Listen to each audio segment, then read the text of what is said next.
leech! A leech! Over there! There's one of them vermin!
It's locked, all right.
Balls of Mars. Fortifiers.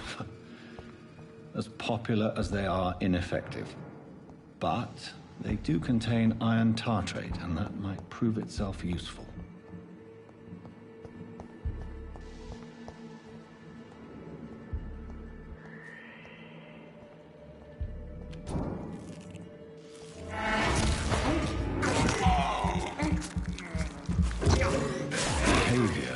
similar to the infected William Bishop. Must be the same strain. This sickness moves faster than influenza.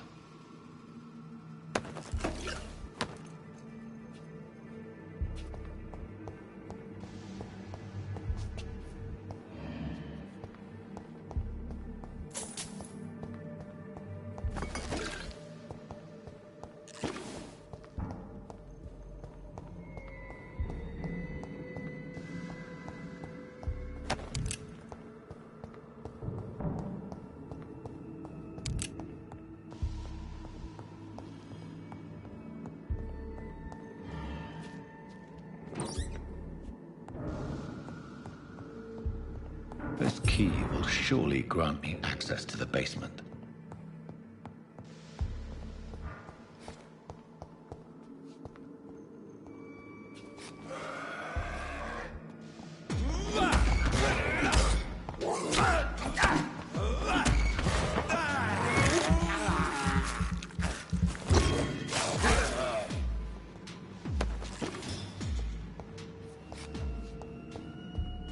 It's locked.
These scowls feed from corpses and the husks of animals. They're not after blood.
It's locked, all right.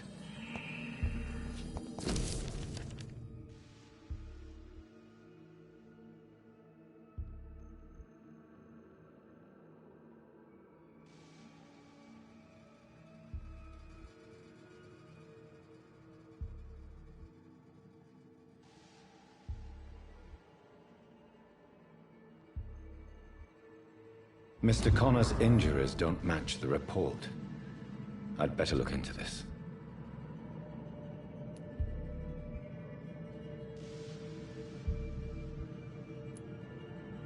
Multiple abrasions and scarring on the arms and legs. Old and distinctive injuries of a sailor or a fisherman. Traces of a pinkish foam at the corner of the lips. Some sort of drug overdose, perhaps?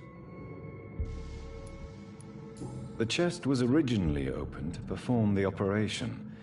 The sutures are clean, but the chest has been reopened. A puncture over the left lung, possibly a chest tube insertion. Not the cleanest work, but I think it was successful. Signs of internal bleeding.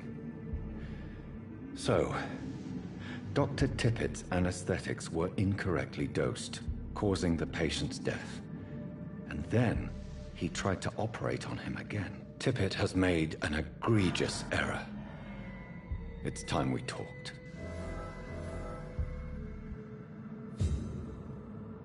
Tippett has made an egregious error. It's time we talked.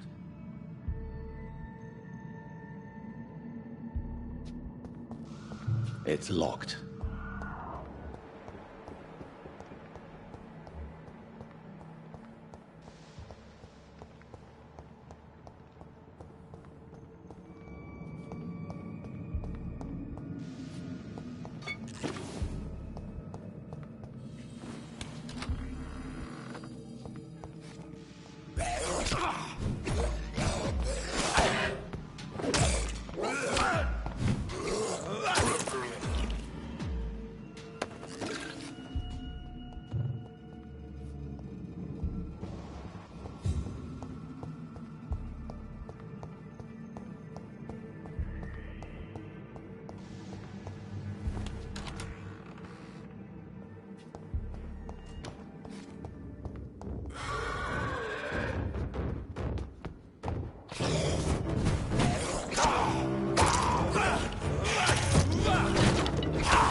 Scowls can be so ferocious.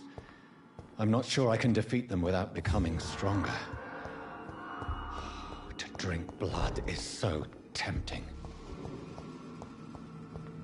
Sodium hypochlorite. Dangerous to administer, but efficient in the proper dosage.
I cannot enter.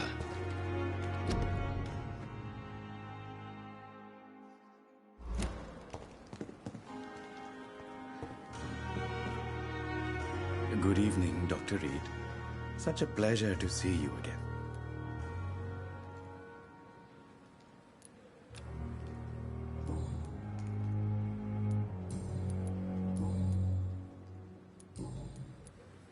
Please show me what you have to sell. Of course. It's just trinkets and curios, really. But I'm sure they can be useful.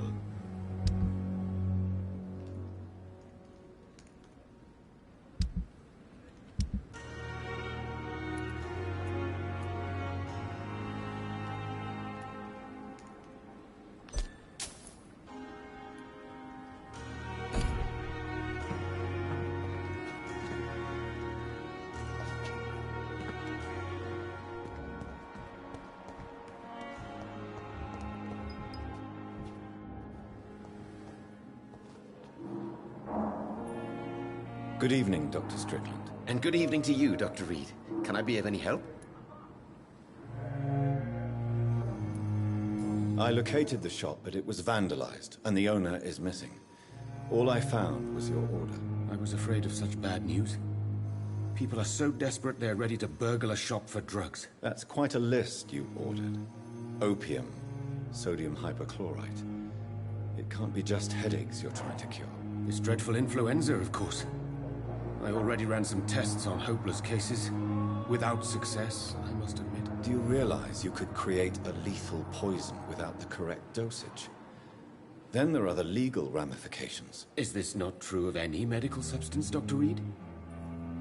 However, if you would agree to improve it, I'd be glad to accept your help. As long as you promise to be scrupulous with your experiments, I may try to gather these substances, and even help improve upon the mixture. That's all I'm asking for, Dr. Reed. That's all I'm asking.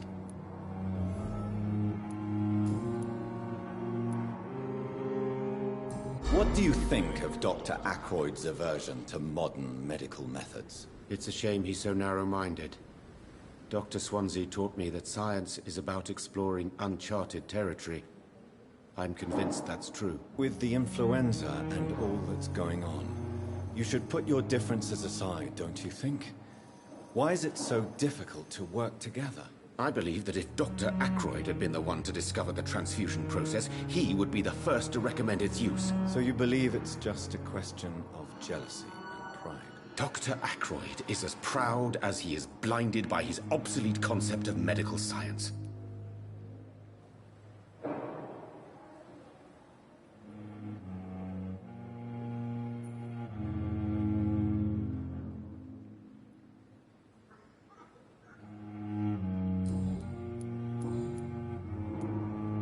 I want to know about these secret tests you run, and if they can save people from this epidemic. Speak to me now, Thoreau. I know I may sound presumptuous, but I'm just following your steps, Dr. Reed. I'm casting away the shadows of ignorance by daring to face them. Self-confidence is essential in our line of work, my young colleague, but only if tempered with the correct amount of cynicism. But you never doubt yourself, Dr. Reed. I've read all your articles and books. You performed the most daring research during the war.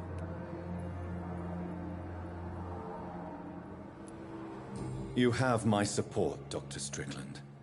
I know exactly what it feels like to battle an unknown disease with only your mind and force of will to help you. Thank you, Dr. Reed. You don't know what that means to me.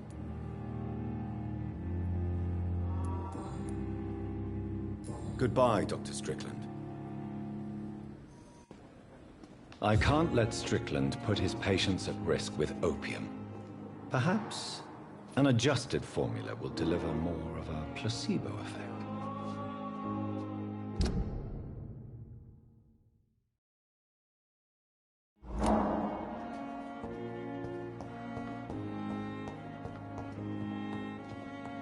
With you at our side, Dr. Reed, I know that Pembroke will prevail and survive. This hospital seems to be falling apart. But in the circumstances, I'm willing Good to evening, give the Mr. benefit of Goswick. the doubt. How are you? I'm okay. I have retrieved your letter, Mr. Goswick. I can assure you that nobody read it but me. Thank you. This is for you, then. For your help. And for your silence. I think you should talk to your mother. It would be good for both of you. Thank you, Dr. Reed. I'll think about it. Now, please, let me be. But in the circumstances, I'm willing to give you the benefit of the doubt. I've read your letter, Mortimer. You wrote about an unbearable feeling of despair while the world crumbles around you. Tell me more about it. There's nothing more to say, really. It's hurtful, it's unbearable, and I don't ask anyone to understand what I feel. This hospital seems to be... But in the circumstances... The world is bleak, but maybe the pain we feel is the best compass for making it a better place. How can we repair the world, Dr. Reed, when mankind is the biggest problem? Yes, the world will be a much better place when we're gone.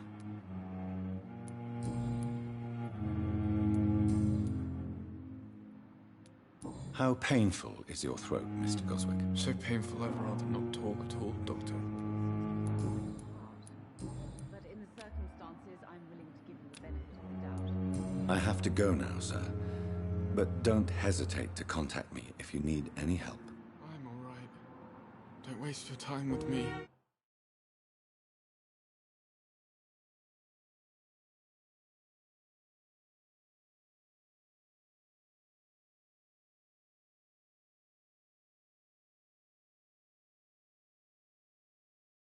Good evening, Doctor. How is my son doing?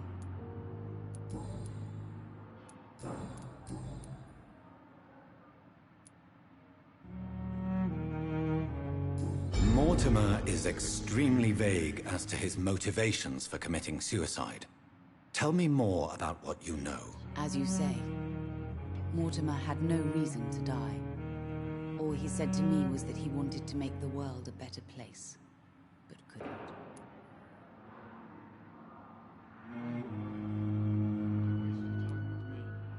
What do you think he meant by making the world a better place? Mortimer has always been a sensitive soul. He wouldn't talk to anyone for months after his father passed. It's like he carries everyone's sadness with him. Why did your son feel so useless when facing the world? I think it was more that he could only see the melancholy facets of life. He couldn't help but dwell on such things. Good evening, sir.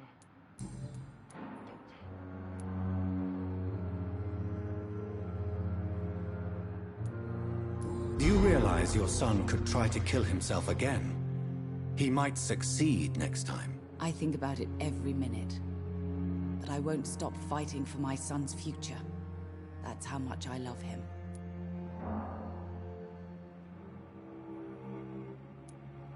You're right. Your son's death was not fatal. And unlike many on their own, he is lucky to have you by his side. I can't give up on him. I just can't. I have conceded many times in my life, but giving up on my son is something I am incapable of. I have read your son's suicide note.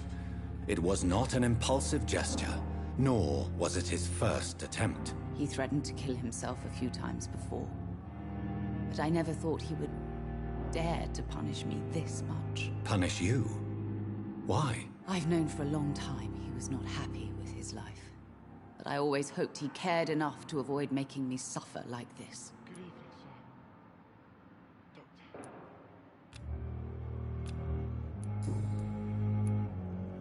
Goodbye, Mrs. Goswick. Good evening, Mr. Goswick. How are you? I'm okay.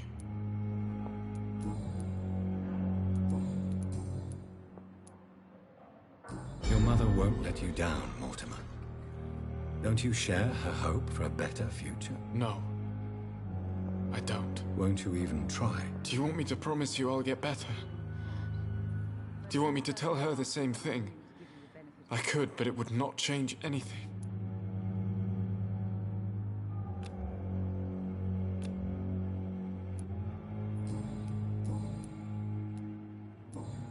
I have to go now, sir. But don't hesitate to contact me if you need any help. Good evening, sir. Doctor. You always knew the word to calm the children, Ella. Falling apart. As for me, I'm quite busy right now, Dr. Reed.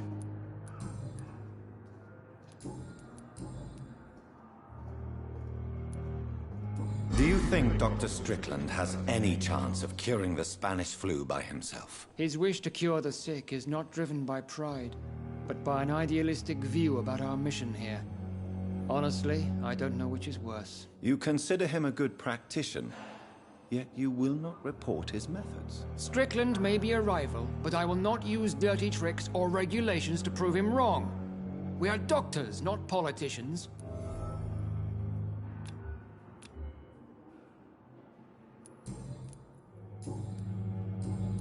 Thank you for your time.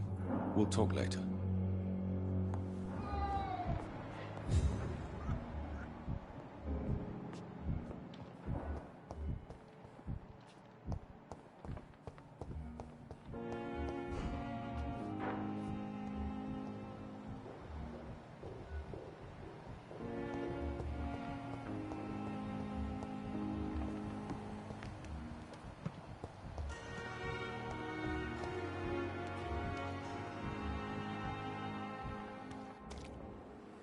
Good evening, Nurse Brannigan. Good evening, Doctor.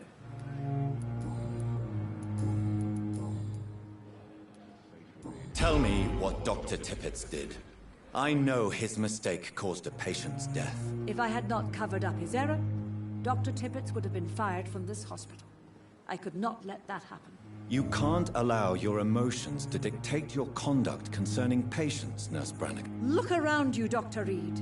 Do you really think we can afford to lose a brilliant practitioner like Dr. Tippett's in our situation?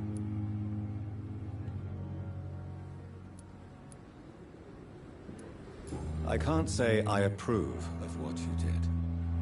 But as a field surgeon, I know that some situations require you to bend the rules. I'm not proud of what I've done, but to contain the epidemic must be our priority, so we can't afford to lose Dr. Tippett's.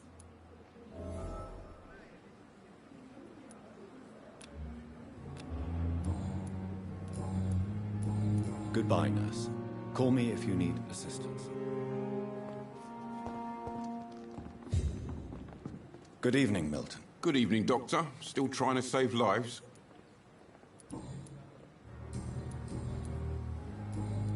I'd like to see your goods. Wise choice, Dr. Reed.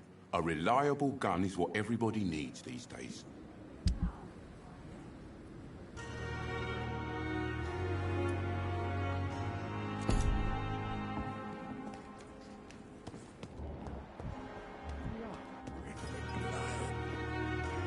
Good evening, Dr. Tippett. Dr. Reed, any good news to share? Corcoran, I want you to tell me about Mr. Connor. How did he die? What happened? He was my patient. He died because of my mistake. That's the blunt truth.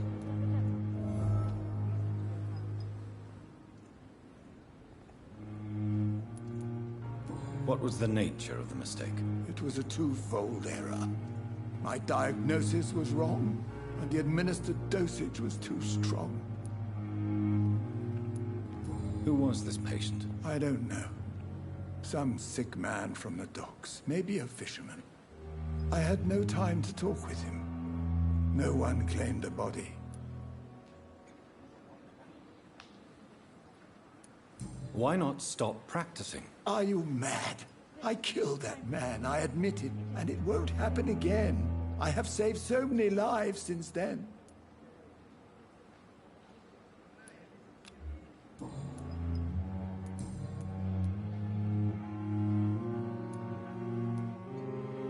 I will cover for you, Dr. Tippett, by keeping what happened to Mr. Connor to myself. I don't know what to say, actually.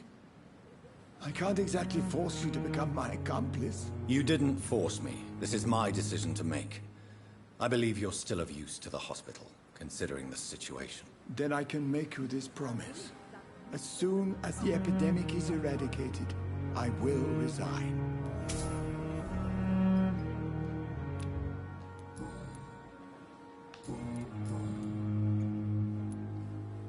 What will you do after your resignation?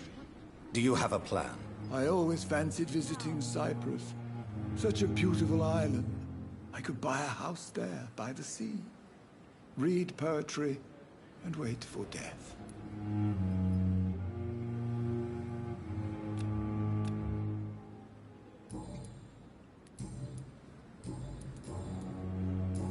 Goodbye, Dr. Tippett.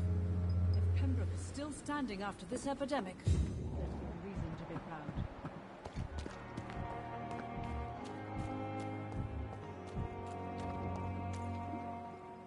proud. Hey, Doc. I have found the gift from your wife. In that case, you'll be properly rewarded, Doc. Clay Cox is a man of his word. I hope that won't make me an accomplice to your future crimes. Who knows what I might do now I feel invincible again?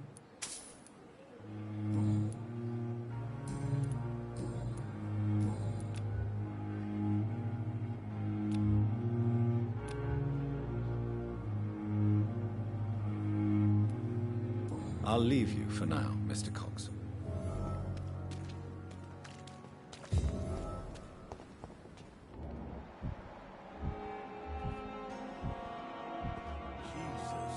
Good evening, Nurse Hawkins. Good evening, Dr. Reed.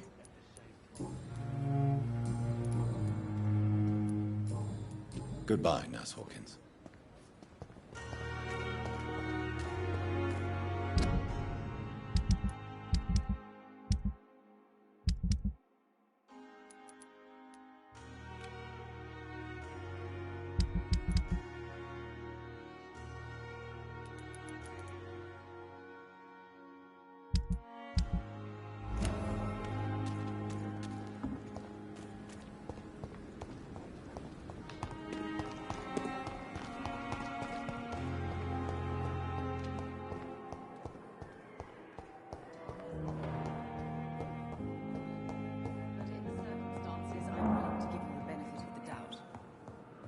I'm so tired.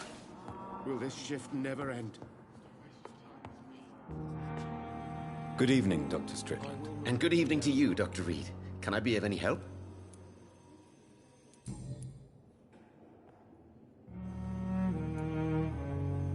Did you know Dr. Ackroyd never reported your experimental research, despite the fact he doesn't agree with it? Really? I didn't suspect he knew about my work. I must confess I am surprised. Perhaps he thinks you should realize for yourself the danger of what you're doing. See how condescending he can be? My God, he can be so irritating.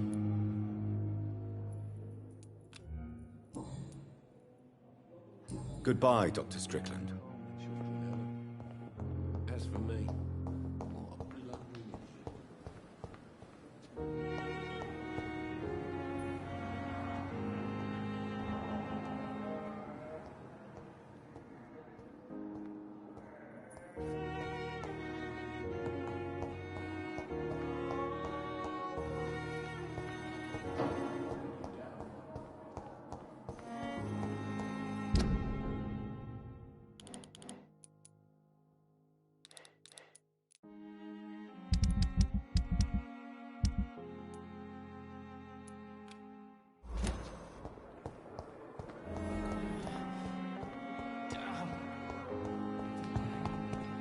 Pembroke is still standing after this epidemic.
more and more of these bloody leeches. They're safe. Oh my god!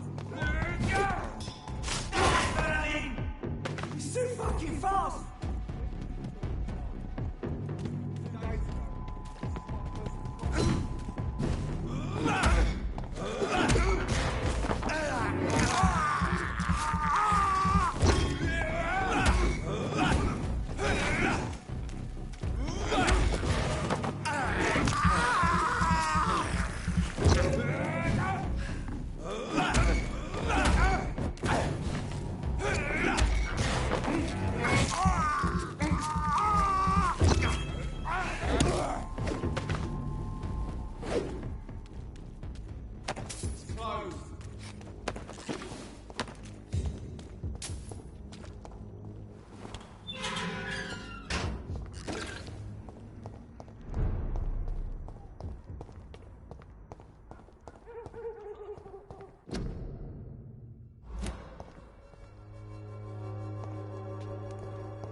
People are talking about this Colossus.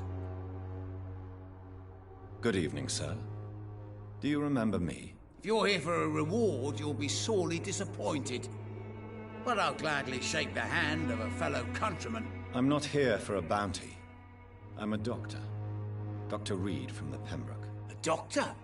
In Whitechapel? What an opportunity. My name's Bates. Cadogan Bates. Do you require assistance, Mr. Bates? Not me, but your skills could help a lot of people round here.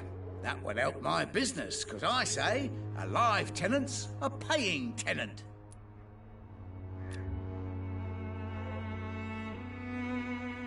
Since I took an oath to help people, can I be of assistance? Well, seen better days, that's for sure.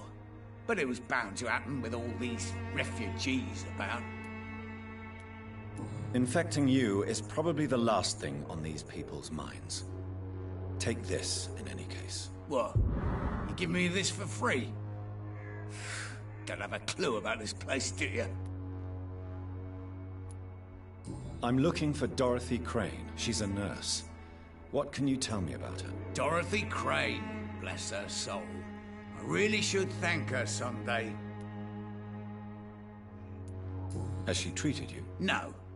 When I need a checkup, I'd go to a bloody doctor, not some back alley clinic full of sick foreigners.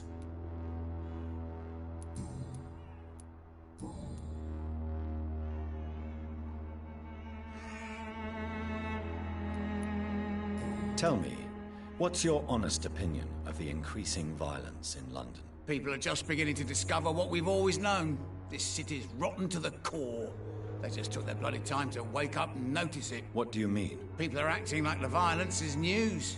But it's always been savage down here. It just bubbles to the surface every now and again.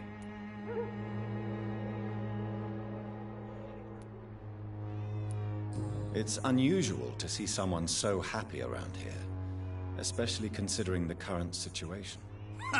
Why should I be sad now? There've always been wars, disease, tragedy. There always will be. That's an unusual way of seeing things in these trying times. I don't see why I should shed a tear for another man's woes. I'm healthy, and I intend to stay so.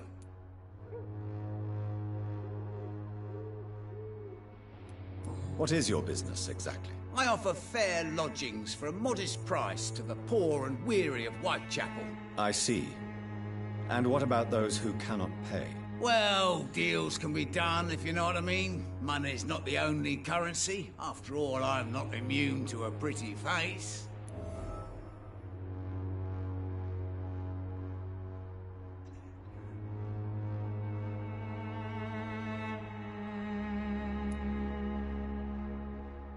I don't approve of your actions, but I know very little about this borough, other than its reputation. There are always necessary evils. A necessary evil. That's one way to think about it. Knew you had more smarts than all these immigrants.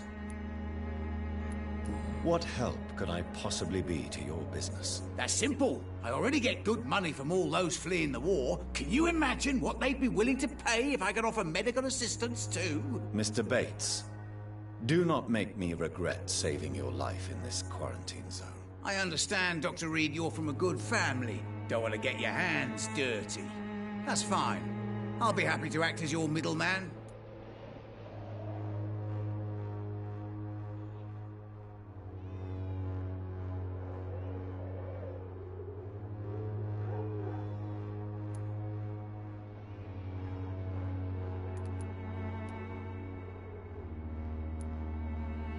I've no interest in money.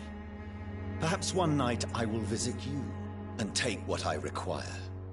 If that should happen, there will be no need for a middleman. So it's a no, then. That's too bad. The Reed tonic could have really helped people, you know, saved lives. Isn't that what you do? I mean, people buy that Swambra shit.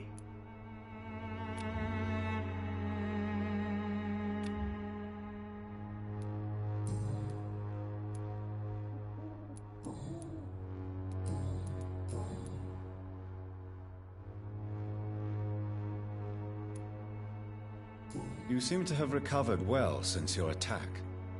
Do you ever think about what happened to you? Not much. It was a fucking nightmare. Savages, absolute bloody savages. Their appearance. Jesus. It made me want to puke. You'd better not come back here. I won't be around next time to save you. I want to know everything about the recent violence, Cadogan. And I want the truth. Well, rent may be a bit high, and yeah, I've had to evict a few people. But that's business, isn't it?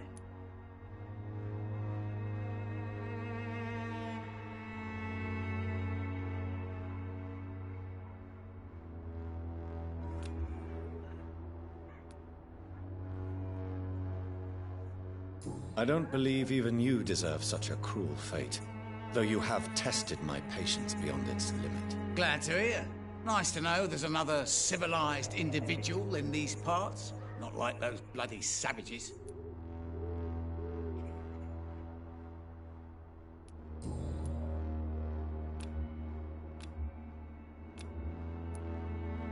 I'm looking for Dorothy Crane. She's a nurse. What can you tell me about her? Dorothy Crane, bless her soul. I really should thank her someday. Tell me truthfully, why are you so thankful? By keeping my tenants alive, she's making me a rich man. Every month they live, it's more coin in my pocket.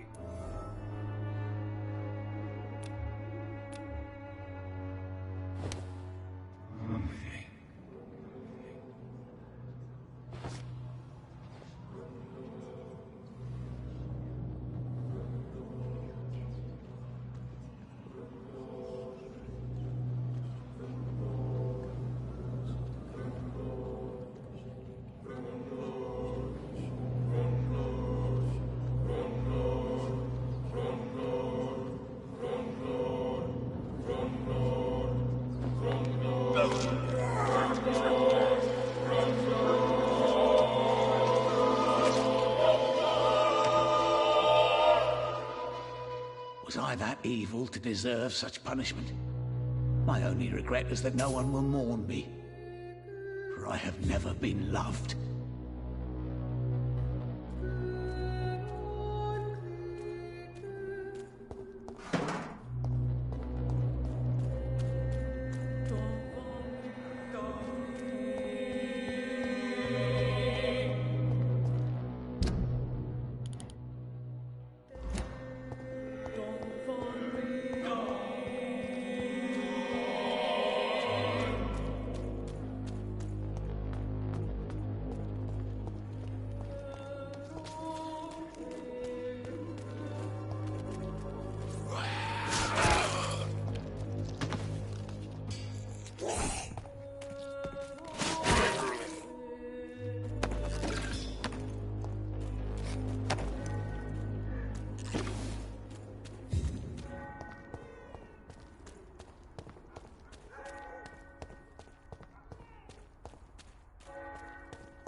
those civilians alive. Crush them, leave See that mercy close! This one's a top!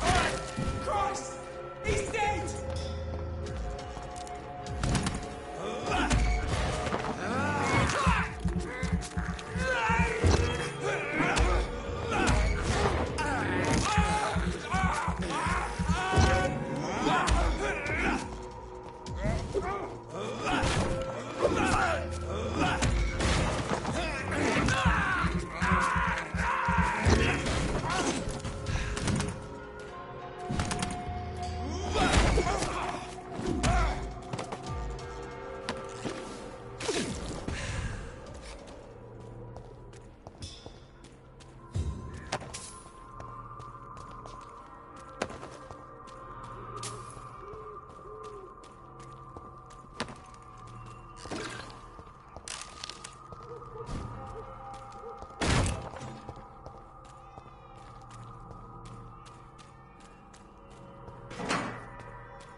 This could be the box Lewis thought he lost.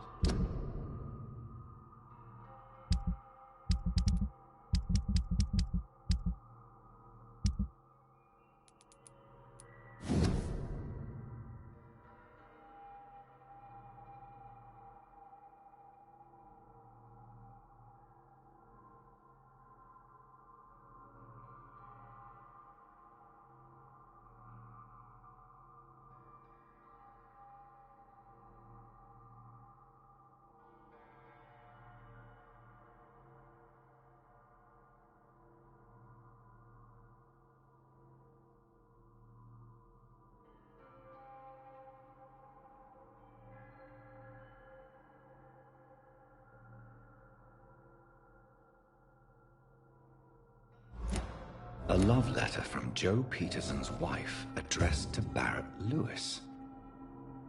Who should I give it to, I wonder?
Good evening, Christina. Change your mind, Mr. Reed?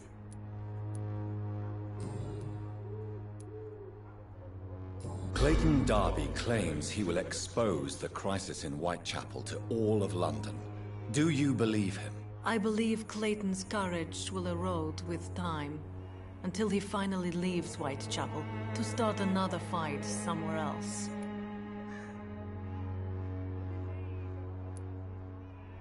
Are you talking from experience? I've seen your type come here to get a good fuck in a cheap room or a dark alley before going back to their fancy houses in the West End. Why this skepticism? How can you speak about starvation if you've never been hungry? Or about poverty?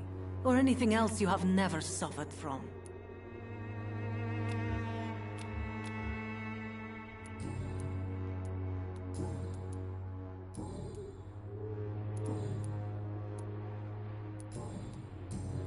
Goodbye, miss. Take care of yourself as best you can.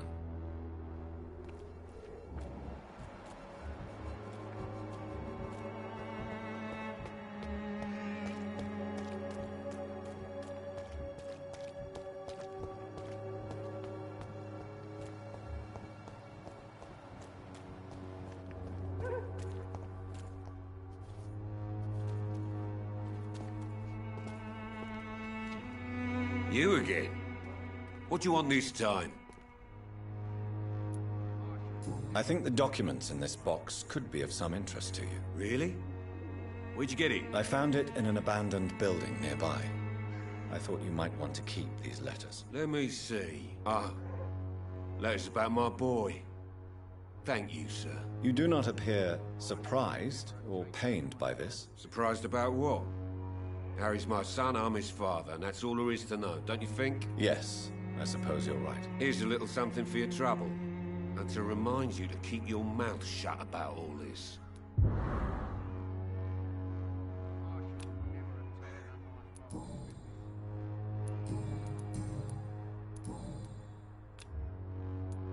Goodbye, Mr. Peterson. Fancy buying something, sir? You never lose your focus, do you?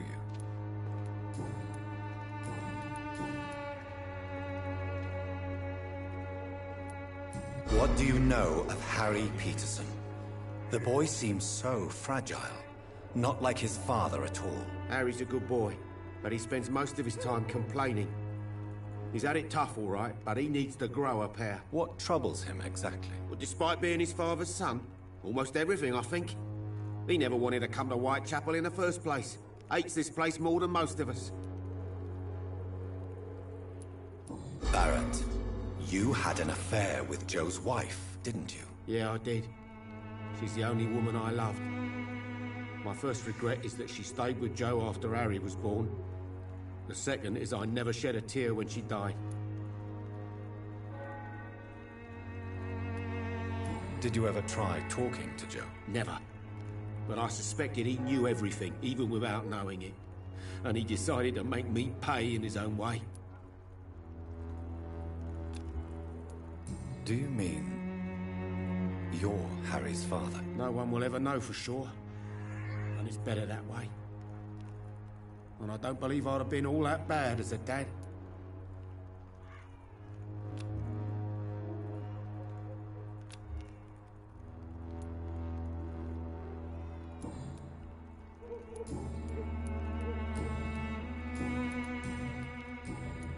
Right then. Show me what you have.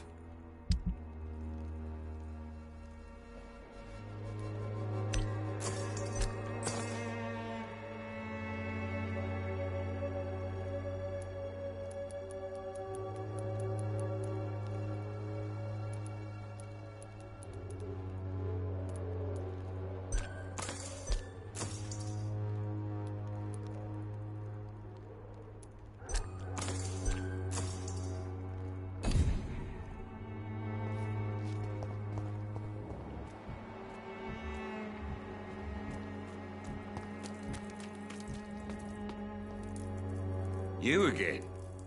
What do you want this time?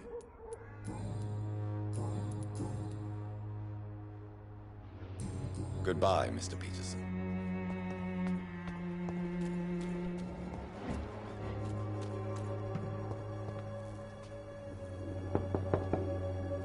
Good evening, Harry. May I come in? Sure. Sure. Is there only pain and suffering in this world?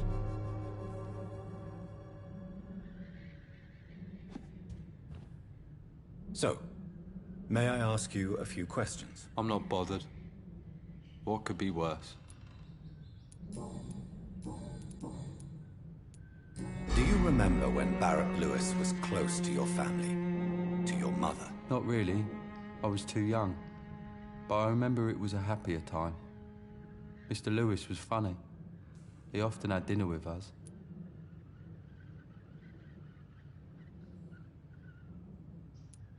How was he towards you? He was nice, I guess. He never forgot my birthday. He always offered me books. I liked books. Why are you sad then? Because it hurts to remember a time when my father used to laugh and smile. It hurts to realise he's as sad as me now.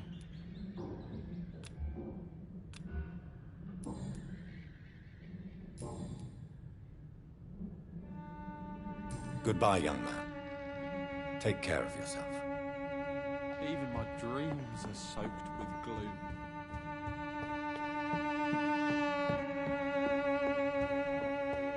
It's locked, all right.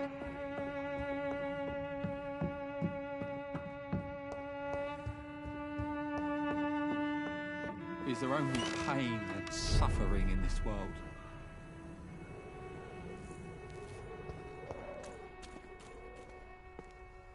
You again? What do you want this time? Goodbye, Mr. Peterson.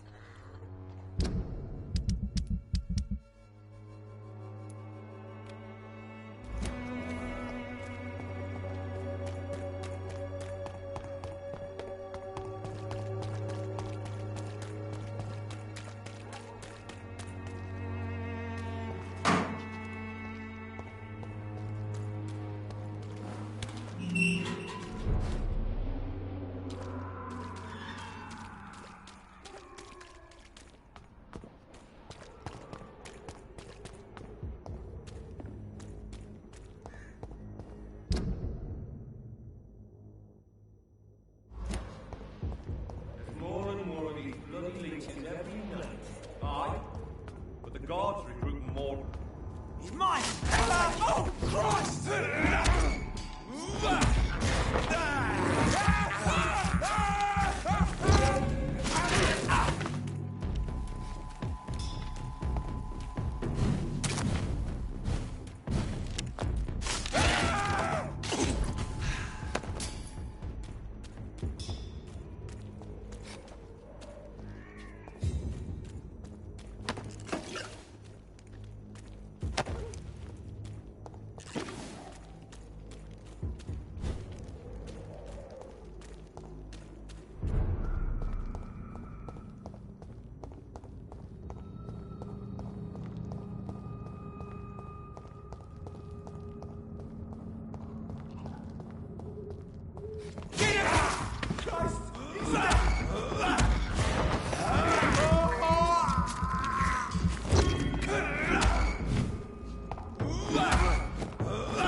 Hello, sir.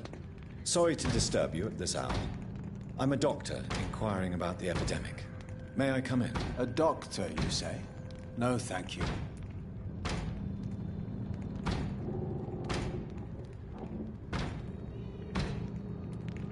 All right. I shan't insist. Goodbye for now, sir.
Somebody help!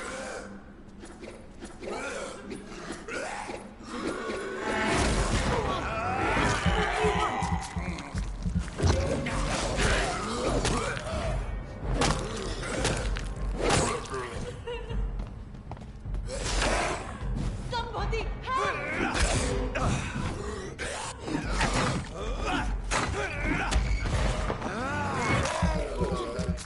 What do you want?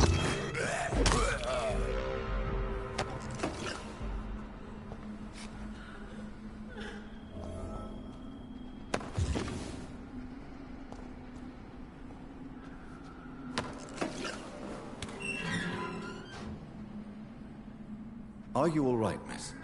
I don't know. Who were those people? They wanted to kill me. Why? They've lost their minds in the epidemic. They won't come back for now. You seem to know a lot about them, sir. I'm Dr. Jonathan Reed. I'm investigating this disease. I am Xiaoxun. Thank you so much for helping me, Mr. Reed. I must go to the cemetery now. Goodbye.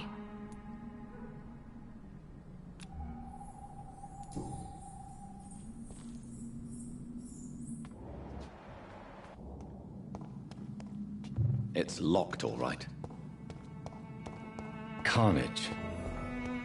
Is Father Whitaker's disciple among the bodies, I wonder? This man's far too old to be Samuel. No. By the look of his clothes, this man's a docker. Samuel isn't here. I had better follow the blood trail.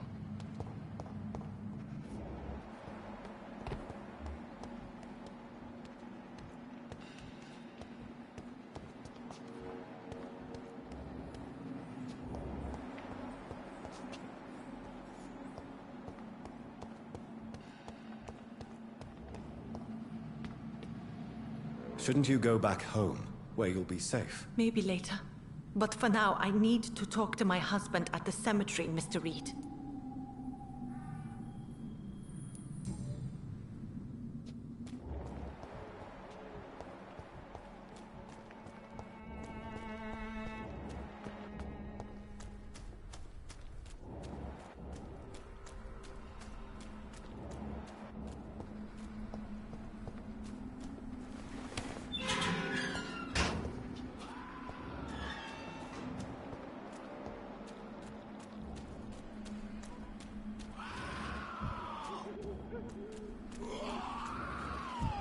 As I feared, Samuel no longer preaches the good word.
It's locked.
world has gone completely... Are you all right, Miss Shun? My name is Xiao Shun. This is the proper way to address someone in my country. I do apologize, Xiao Shun. Are you all right? Yes, I am. This is the only place where I can find some kind of serenity. Some way to remember my dear Matthew.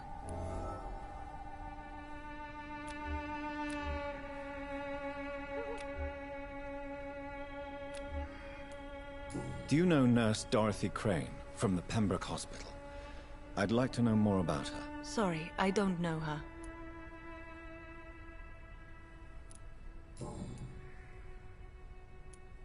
Are you on your own?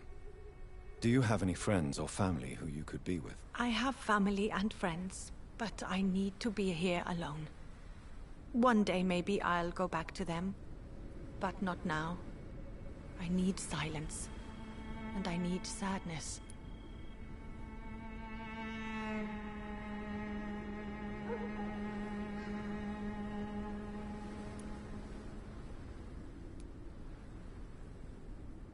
I've seen many deaths in my life, and we all grieve in our own way. Some stay silent, or need to shout. Others need company, and some just can't stand it. Thank you for your sincere words, Dr. Reed. I sense you trying to help me, even if I don't quite understand why. Tell me how your husband died, Xiao Shun. Matthew died of the Spanish flu, like so many others. It's a mundane cause of death these days, but for me it meant the end of the world. At this time, there is so little medical science can do to defeat this terrible epidemic. I'm truly sorry. The worst thing is not his death, even if it tears me apart. The worst is not to have seen it coming, to have lost him so quickly, even before realizing it. Did he hide his condition from you? Matthew was a smiling type, a happy sort. Everything that I am not. Did he laugh at his death to come, or did he not realize what was going to happen? I'll never know. The Spanish flu may be the worst disease mankind has ever faced. Why are you blaming yourself? You don't understand. I didn't know he was so sick. I didn't realize the gravity of his situation until it was too late. As harsh as this sounds, we are all equally vulnerable to this awful disease. It can take the strongest man in just a couple of days. I never said goodbye to Matthew. We never realized how bad it was. We laughed about it even. He always made me laugh. Now I don't have enough tears to shed.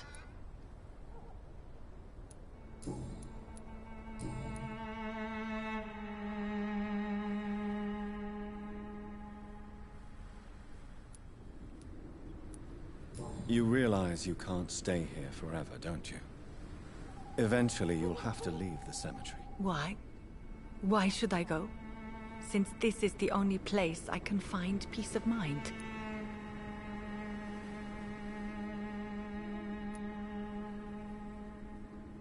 But you're not dead. There is a difference between visiting the dead and staying with them. You sound like you're no stranger to the pain I feel. Let's just say, I too have a good reason to visit cemeteries at night. Please accept my condolences for your loss then, Dr. Reed. Are you a doctor yourself? Is this why you feel so guilty for not saving your sick husband? No, I am not. But I still need to blame someone for Matthew's death. And who else, if not his wife, who did not see it coming? I'm a physician. One of the best in the country. But I was unable to save my own sister, Mary. She died in my arms. Why tell me this? Is it supposed to make me feel better? No. But I wanted you to know that you have done nothing wrong. Unlike me. May I ask what caused the death of your sister? You could say she was also killed by a terrible disease. A disease I have sworn to fight and cure, no matter how long it takes. Thank you for sharing that with me, Dr. Reed. Maybe it's time we start to rebuild our lives, you and I. You should go home now. I think you're right. Cemeteries are for the dead, for they need silence too. Thank you for your honesty and your wisdom, Dr. Reed. Thank you for your company, Xiaoshun. Take care on the way home. Maybe I'll see you again in Whitechapel. Goodbye for now.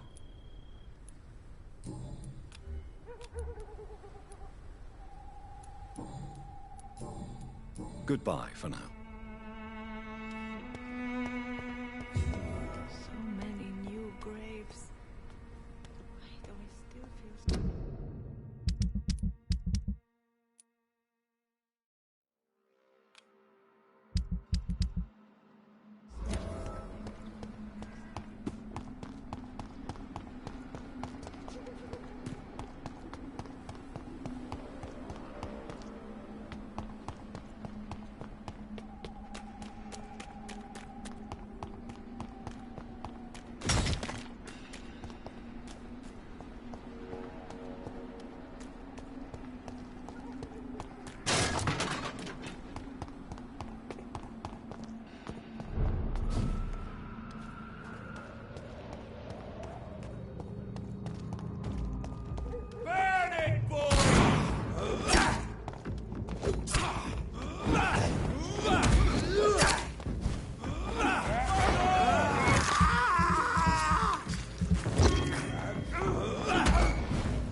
Good evening, sir.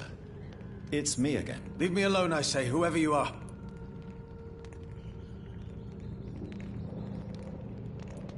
All right.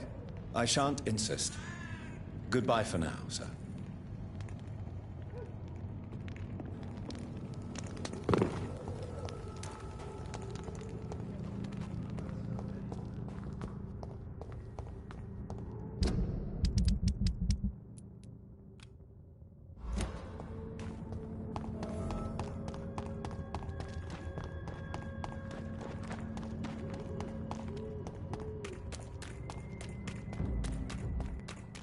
Look at him!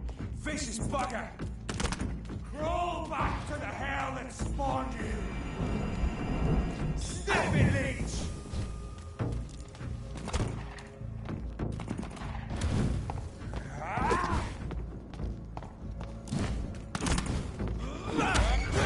Die, vermin! We have to stop it!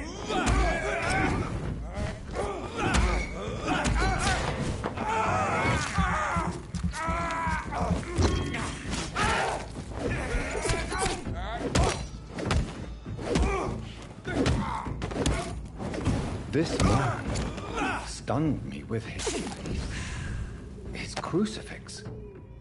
This is not good news.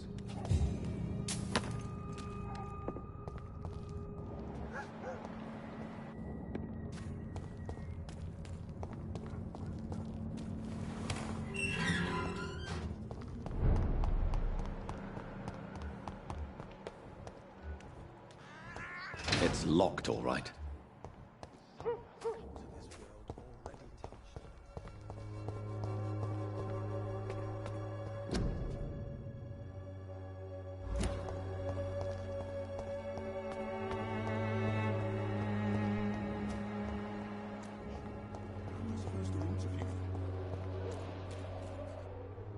Good evening, Doctor. Can I help you? Do you need assistance? That would be nice of you, Doctor. Who knows what I may have caught during my investigation.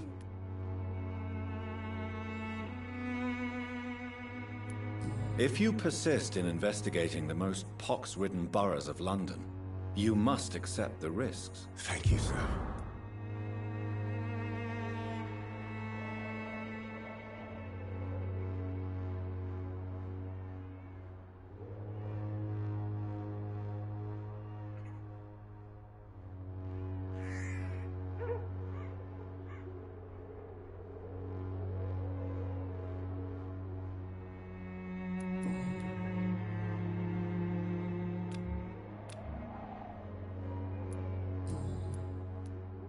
Goodbye, Mr. Darby. Farewell.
Good evening, Mr. Whitaker.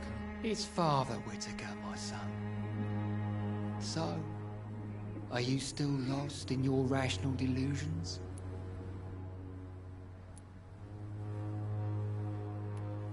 I have found Samuel, your disciple. I am afraid I have bad news. I already expected the worst. He should already have come back. He is dead, isn't he? Yes, he is now.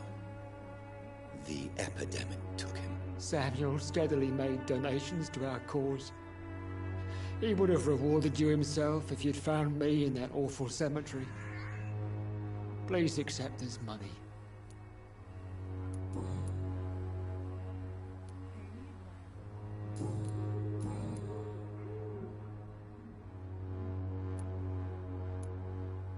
Why did you send Samuel to the cemetery, Tobias? What did you see there? I sent him on a vision. A dream of a dreadful and laughing queen covered with blood, sleeping with the dead and feeding on the fear of the dying.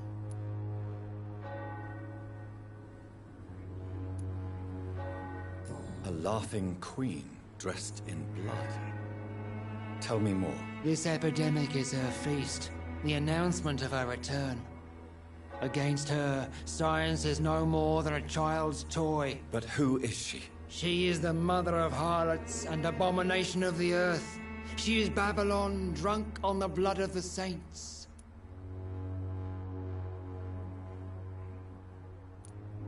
Why did you send Samuel to the cemetery, Tobias? What did you see there? I sent him on a vision. A dream of a dreadful and laughing queen covered with blood, sleeping with the dead and feeding on the fear of the dying. You sent a man to die because of a stupid vision. I have heard enough of your nonsense. Goodbye. Good evening, Mr. Whitaker. It's Father Whitaker, my son. So, are you still lost in your rational delusions? Tobias Whitaker, confess why you burnt those people alive. I have done what no one was ready to do. I will smite the flesh of the unclean to protect the righteous.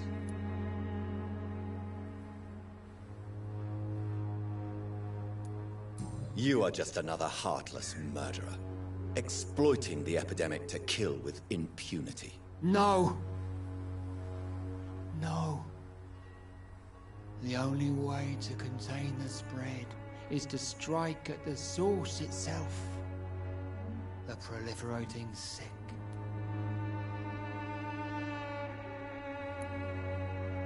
You're not the savior of London. You're just a glorified sadist. I take no pleasure in this awful cleansing, Dr. Reed. I am only driven by the thousands of innocents I save each night.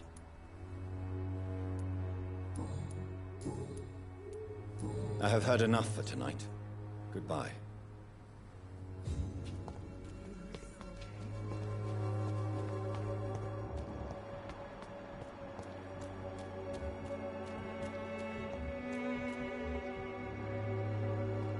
You again? What do you want this time? Can I offer you my medical expertise, Mr. Peterson? Keep your medicines for others. There is a thin line between pride and stupidity, sir. Please take this medication. You'll feel better. All right. I'll take it then. It's not like I don't appreciate the gesture.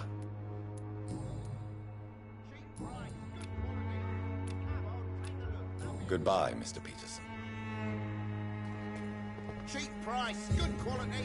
Come on, take a look.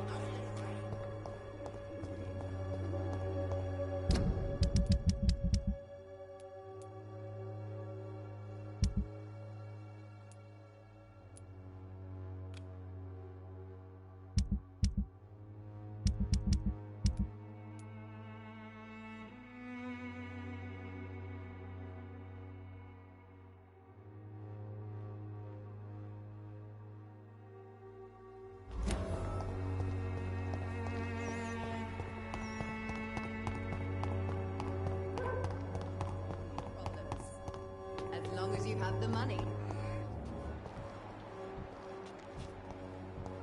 Its effectiveness has... Good evening, my dear colleague.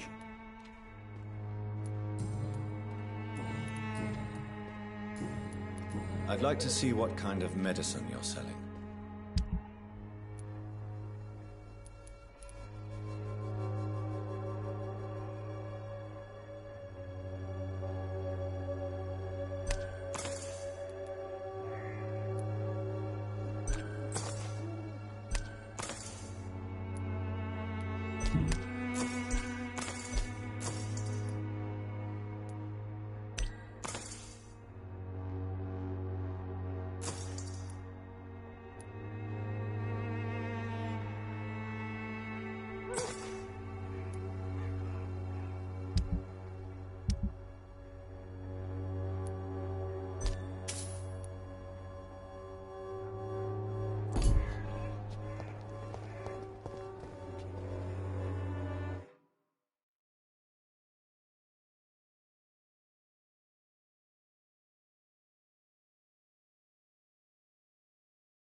Good evening, Benjamin. Can I help you? I'm afraid not, Mr. Reed. You don't seem well, Benjamin. Do you need any help? I always feel ill, sir. It's like I'm never right. I can try to help your body heal, sir, but you must stop destroying it. The war destroyed me, Doctor.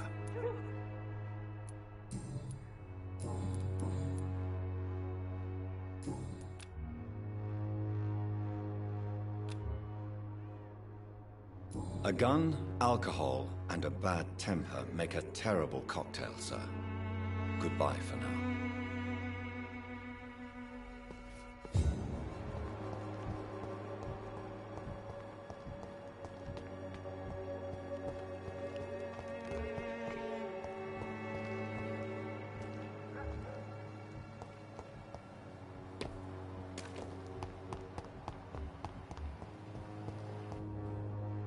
How are you, boy? I'm not your boy, all right? Now piss off.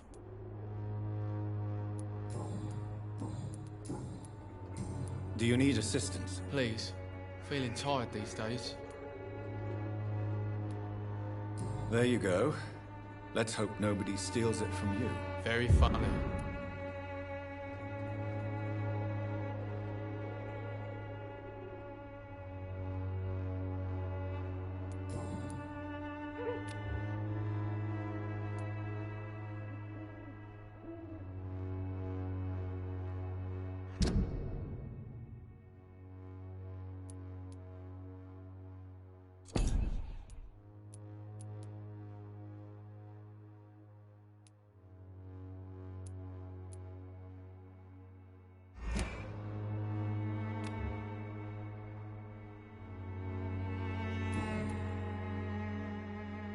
Goodbye, young man.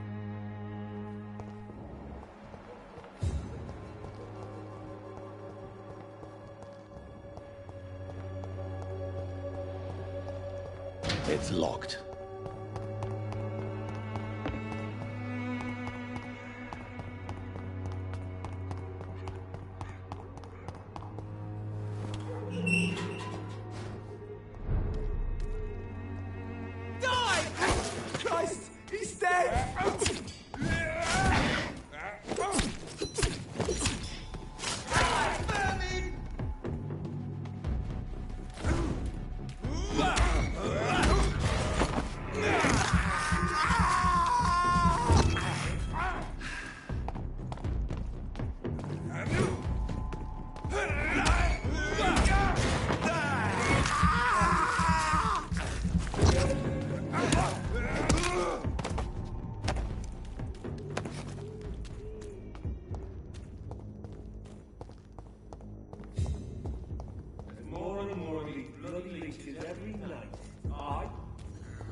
Watch out! Fuck! He's dead! I'll kill him!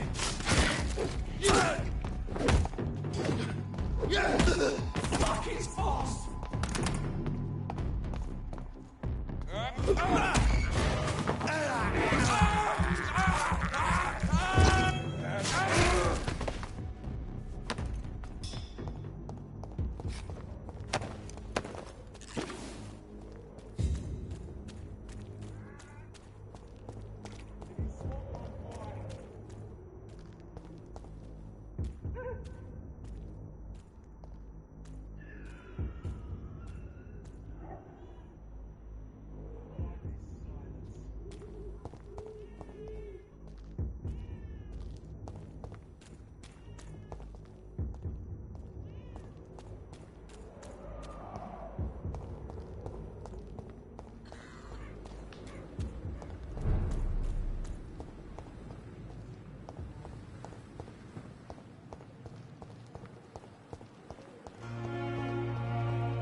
The flower's dying.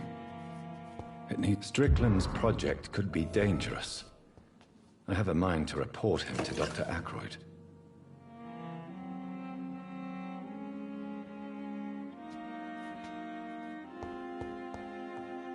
The flower's dying. It needs water.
To calm the children, Helen. As for me, what a blundering idiot. This hospital seems to be falling apart. But in circumstances... Good evening, Dr. Strickland. And good evening to you, Dr. Reed. Can I be of any help? I have managed to improve the mixture by diluting it. Have you ever heard of Sir Joseph Francis Olive? Or the placebo effect? No, I don't think so. Why? A placebo is a substance or procedure that has no actual physical effect. You made a placebo of my project. Why? Research has established that a placebo, as long as the subject believes in the effect, can provoke a positive physiological reaction. Really? That's fascinating. And you want me to, what, administer the placebo and see what occurs? Something like that, yes. Well, I'm a bit surprised, but I trust you, Dr. Reed. Please take the key to my cabinet and put this placebo there for future use.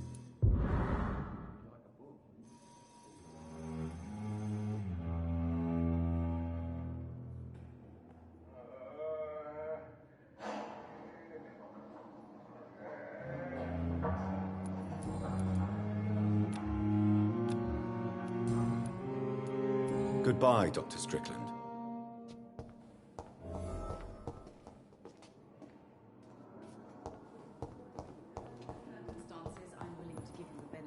How long must I wait, damn it? Blaming me will not further your agenda, sir.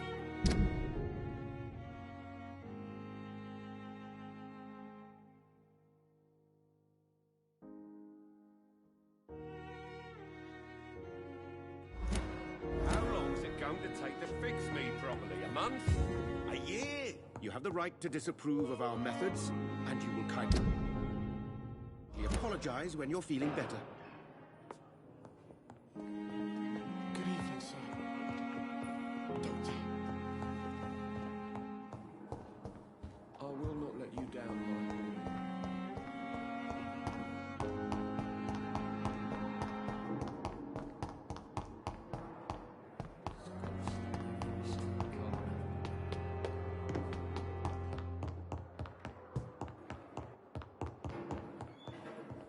Not now!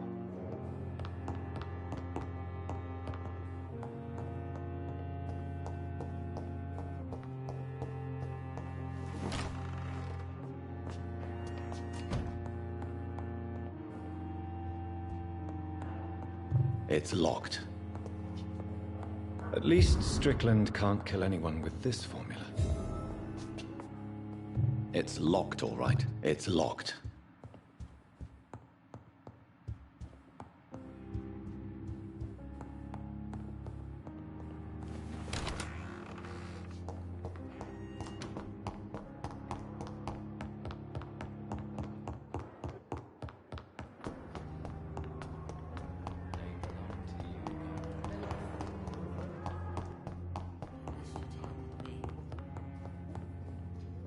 Finally, you've returned, Doctor.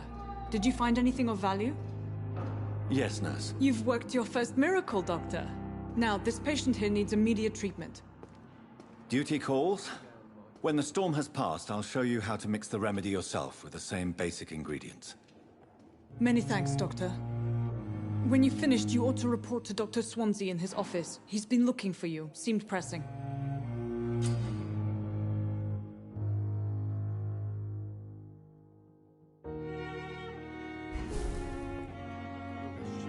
Dr. Reed, may I help you?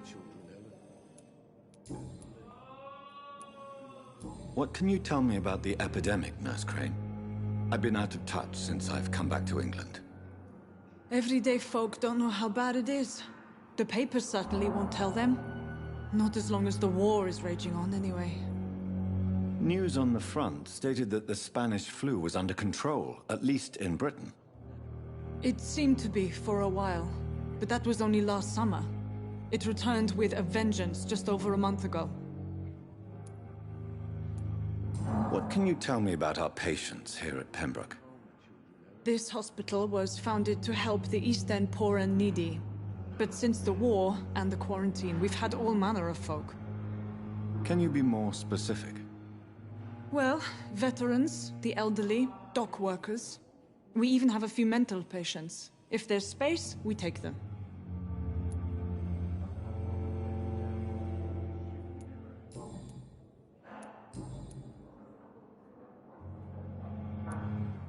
For how long have you been working here, Nurse Crane? I first volunteered at the Pembroke in 1911, a few months after Dr. Swansea was appointed.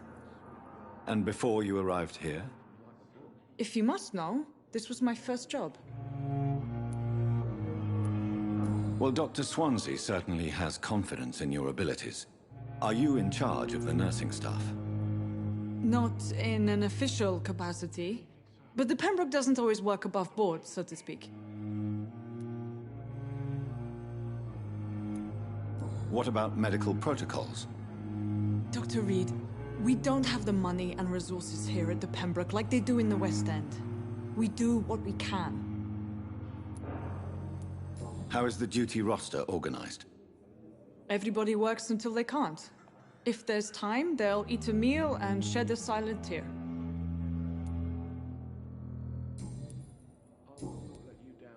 I'll see you later, Nurse Crane.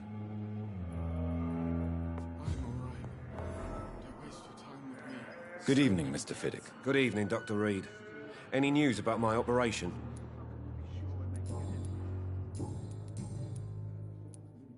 You seem worried about the safety of your family. And it's obviously the reason why your wound troubles you so much. I cannot give up on my children now. They both need me living. What about their mother, if I may ask? She died in 1915 during one of the first Zeppelin raids. We never found her body.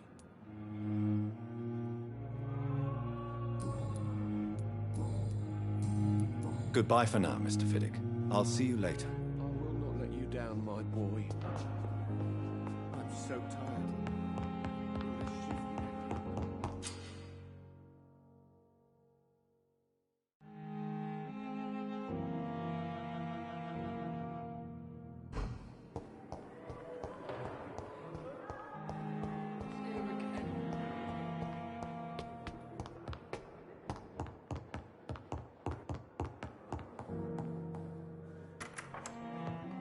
Please, Jonathan, come in. Fascinating, is it not? In the last decade, so many mysteries have been brought to light with our microscopes. The human body, biology's penultimate frontier. The more we explore its boundaries, the less we're able to trace a clear line between life and death. You, my friend, have a foot in both countries. The view must be vertiginous. It's at least as vertiginous as chatting about vampires with you, I would say. This must be all so new to you. This area of town, the hospital, a brand new life. How stimulating it must be. I wish I could share your enthusiasm, Dr. Swansea. But my condition defies scientific categorization. Undead? Unalive? Immortality defies logic. I cannot express my thrill at this serendipitous turn of events. The world's most eminent specialist in blood transfusions, a vampire. One might say a gift from heaven.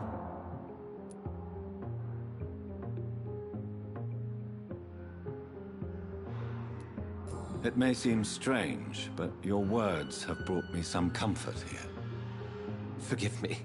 I've been an admirer of your work for a long time, and now you are so much more than a brilliant physician. And please, call me Edgar.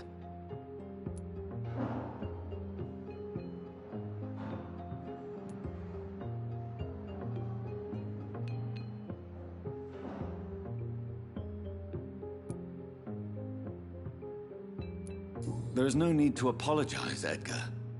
You offered me sanctuary when I had none. Very well.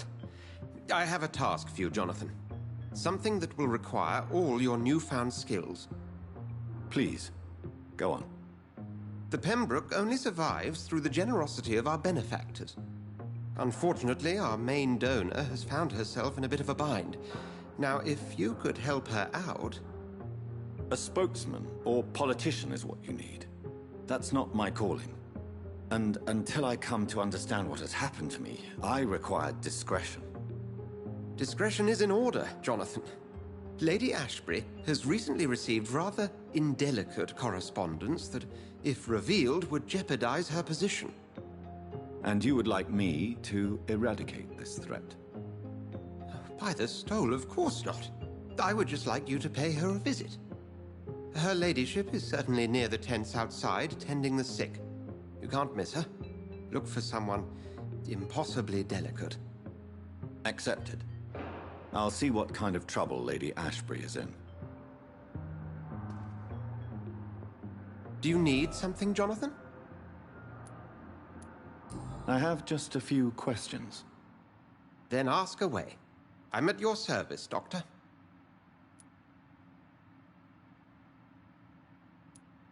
You mentioned something about a secret society. A brotherhood, if I recall. Could you elaborate? Certainly. I've been a member of the Brotherhood of St. Paul's Stole for several years. We are pledged to monitor and report vampire activity in England as impartial scientific observers.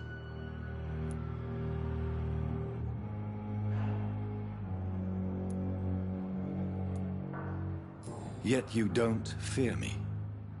And still, you know the monster that lurks beneath the civilized surface. The Brotherhood has studied your kind for centuries.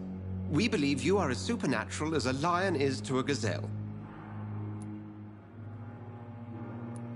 That explains your nightly wanderings about the docks and the questions you ask. I feel it wasn't mere coincidence that led us to that part of town. There was something as yet unseen that set those chain of events in motion.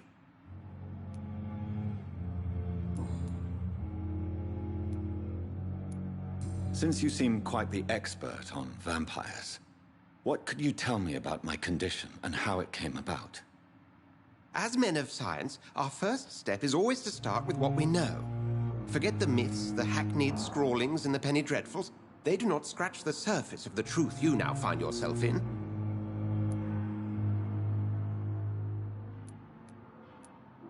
Must I take a life to live? You are a vampire. You feed, and blood is the sole sustenance that can sustain your immortal frame. And only a living creature contains the nourishment you require. The sun. The morning following my transformation. Its rays burned me. There was pain, smoke, and my skin blackened. You will find there is very little that can kill a vampire, my friend. You have been offered relative immortality. The sun will most certainly hurt you, leaving you weakened and damaged, but it will not destroy you.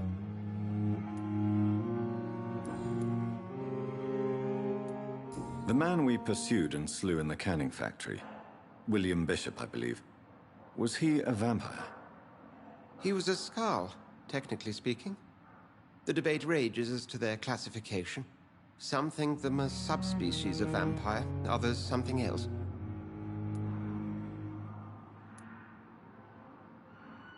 Just for clarity, what differences are there between myself and a skull? A skull is easier to eliminate, Jonathan, even if they remain formidable foes for the unprepared. Vampires... Now, vampires exist beyond the mortal realm. How do skulls come into existence? The name means slave.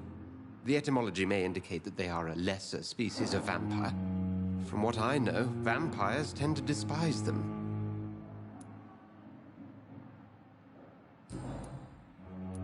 Since I'm the one working for you, what should I know about Pembroke Hospital? Well, for many years, we have been the only medical facility in this part of town that people can rely on. We support the community here, as well as provide health care.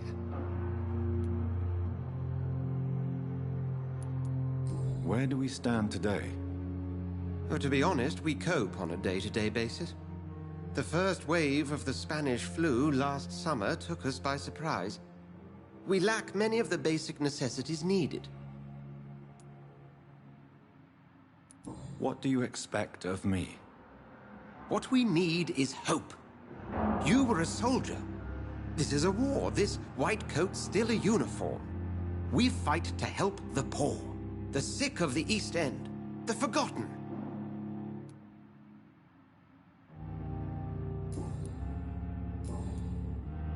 We'll see each other again soon, Edgar.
The flower's dying. It needs water.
flu took my dear wife, Emily.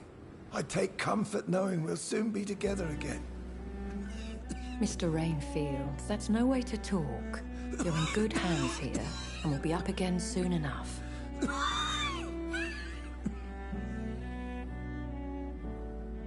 Now do me a kindness and get some sleep. I'll be back round later. Your words are kind, the blessings of an angel. You're the sweet, sweet Lady of Mercy.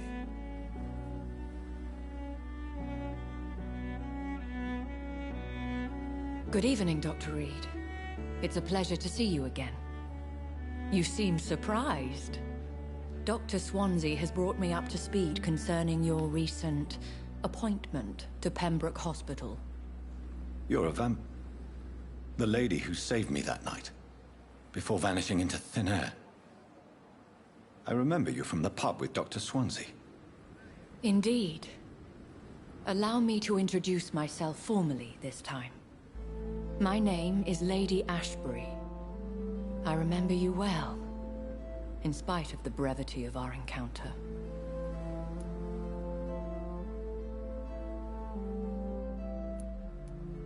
Apologies. You've taken me by surprise. I'm very happy to see you. The pleasure is mine, Doctor. I hope you're more disposed to answer my questions now. You must have countless questions, but our rather urgent matter first. Swansea has explained. My cover, if you prefer, has been compromised.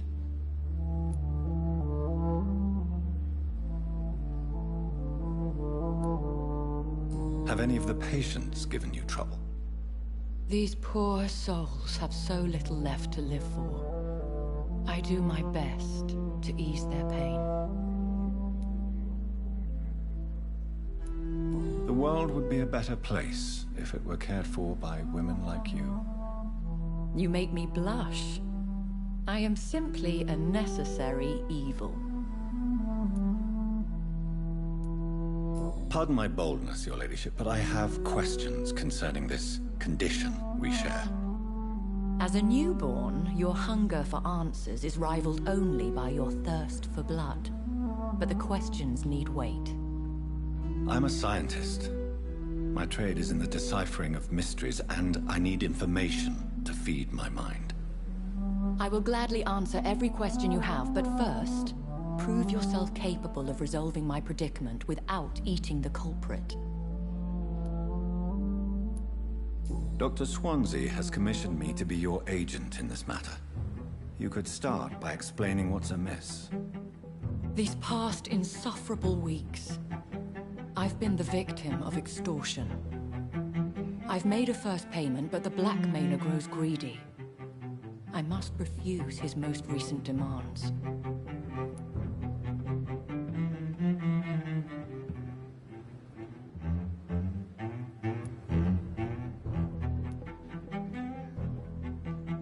Who would be so foolish as to threaten you? A kindred spirit. Even if it were the case, and I highly doubt it, a vampire would have asked for something more valuable than money. My suspicions lean toward a patient, or their family. If we're dealing with an ordinary criminal, surely you've the means to deal with it yourself, if I may. As immortal tradition doth dictate, all fangs and hypnotic eyes ablaze, the blood would run like a river. That's what I hope to avoid. Violence has a tendency to spiral out of control. What are your expectations? Please be precise. As the newly appointed surgeon of this hospital, you are in an excellent position to ask innocent questions and deftly learn the identity of my blackmailer. What are your expectations? Please be precise. As the newly appointed surgeon of this hospital, you are in an excellent position to ask innocent questions and deftly learn the identity of my blackmailer. Please continue. Every detail is essential. I'm your man. My embarrassment in this matter is eclipsed only by my shame at having put the hospital at risk. The threat from our anonymous scoundrel is clear. A list of dates. My visits coinciding with the dates of suspicious patient deaths due to massive blood loss.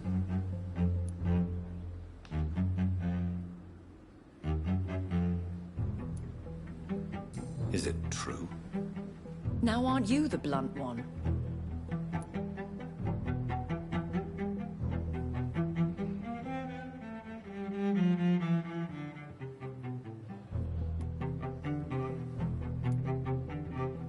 We both are afflicted with a thirst for blood, Lady Ashbury. That is our nature. By vocation, we also have reason to visit the hospital. Logic dictates. In all honesty, I'm not simply a patron to the hospital. My visits serve a dual purpose. Dr. Swansea has been treating my condition with a revolutionary technique of blood transfusion. It seems you are a specialist in the domain. I'll take care of it. Do you know where I should start? If that was the case, I'd settle the matter myself. You could talk to our local gossip, Harriet Jones. Not a pin drops here without her hearing about it. I'll meet that woman now. My life, as others know, is in your hands, Dr. Reed. I'm sure of your discretion, but I do fear your powers of persuasion will be put to the test. When this is resolved, I'll be your obligé. I'll answer all questions in regards of your condition.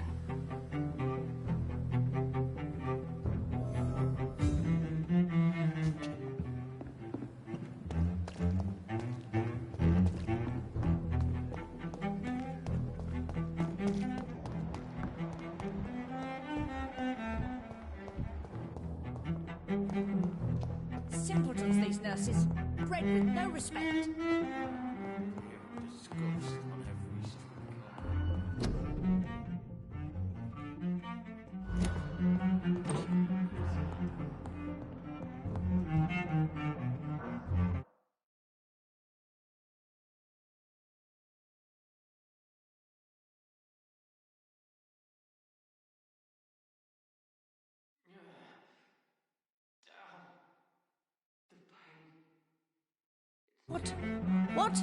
What is this?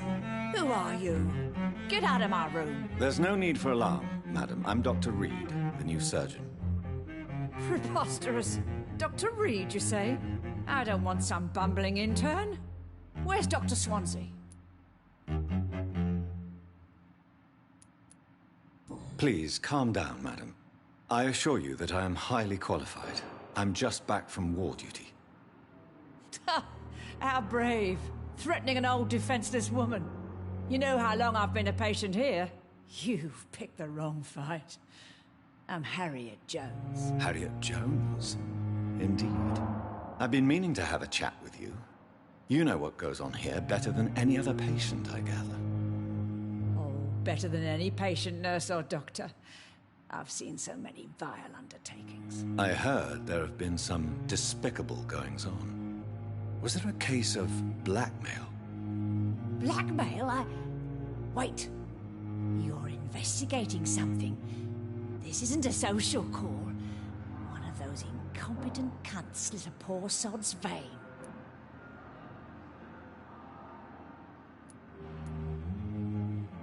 If I didn't know better, Miss Jones, I'd be inclined to say you enjoy this type of idle gossip.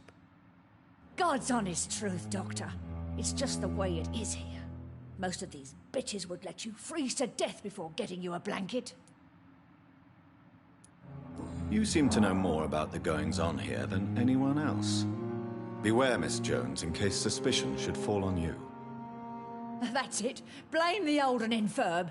I see those little bitches' greedy little eyes. Just waiting for me to pop off they are.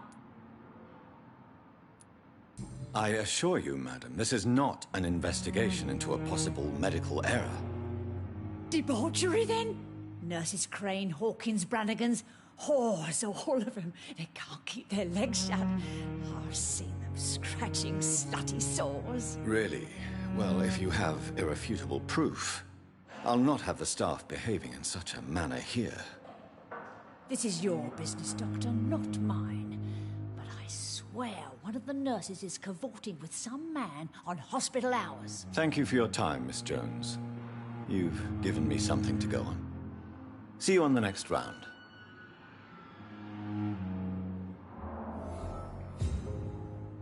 Miss Jones, greetings. How do we feel? Again? Waking a poor old woman in her sleep? There isn't a poor life needs saving somewhere? Now, I need to ask you a few simple questions. Well, if you really must. If you could just tell me why you were admitted. It's terrible, Doctor. What with a pain in my chest, coughing up blood, and I get awfully tired. Wouldn't be so bad if I hadn't lost my house and all. I see. No one comes to visit, you know. Not even my own flesh and blood. Have you noticed any suspicious comings or goings? It would be a great deal easier to make a list of things unsuspicious in this house of charlatans.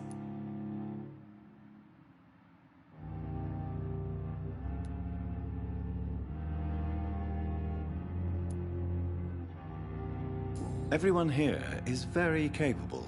I have not seen any instances of unprofessionalism. Thieves and murderers, the lot. People have gone missing here, you know. Poof, without a trace. Come now, Miss Jones. Surely it's not that bad. Have you no eyes? This hospital accepts all manner of souls, regardless of origin. The proper sick cannot heal. We're kept sickened by the refugees. I'll come and visit you shortly. Good night, Miss Jones. The patients and staff might know something. I'll start my investigation with them. Hello again, Dr. Reed. I feel better already. Can I go soon?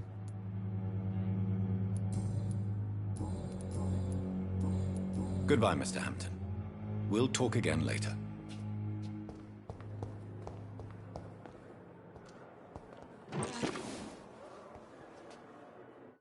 I wish I could be sick again. Feel my blood boil with the fever.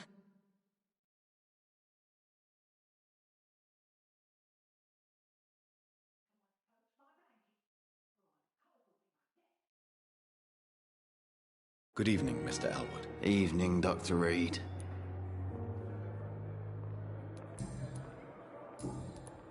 Have you heard rumors of underhand dealings in the hospital? If you want to know what's going on here, you better talk to Miss Jones. She knows everything. Especially what she shouldn't.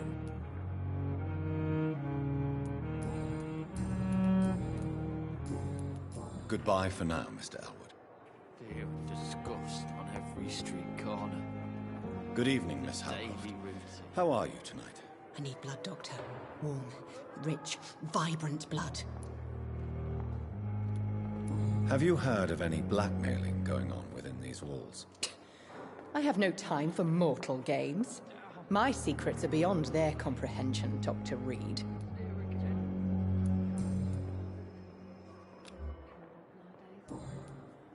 I'll leave you, Mistress of the Dark, to your nocturnal activities.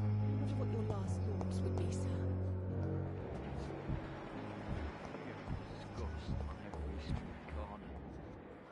Good evening, Nurse Hawkins. Good evening, Dr. Reed.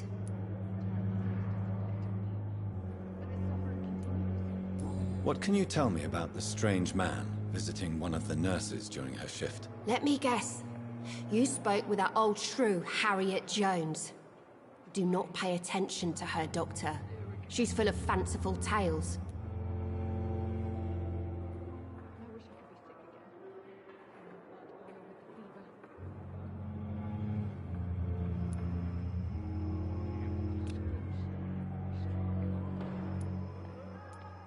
She could have been telling the truth about the mysterious man. That old witch will end up in hell soon enough. Who cares if a nurse finds some happiness where she can? No matter how you feel about her, Miss Jones deserves our help. Who says I don't care for her? Hate is what keeps that old crone alive.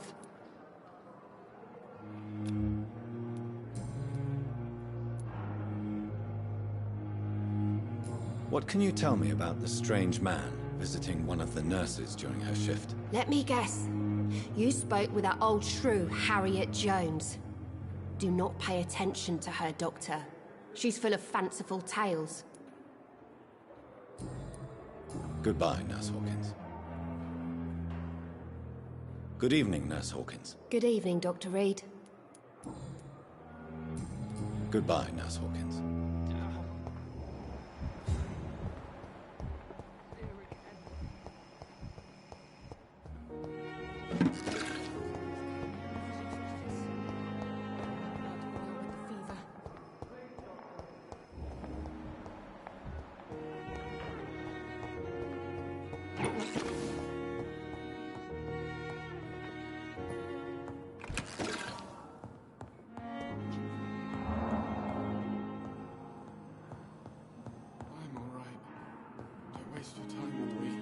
I'm quite busy right now, Dr. Reed.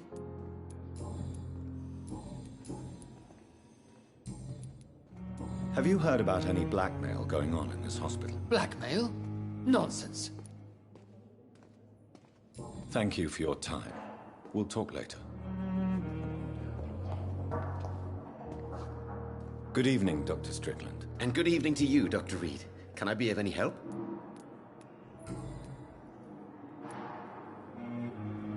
Tell me, Thoreau, what's the real cause of your dislike for Dr. Ackroyd? He refuses to admit that your blood transfusion technique is the only way to save Mr. Fiddick. I'm convinced we must use it. What Dr. Ackroyd really said is that you lack the skill to perform this operation efficiently. Is there anything you have to say about this? It's a false conceit.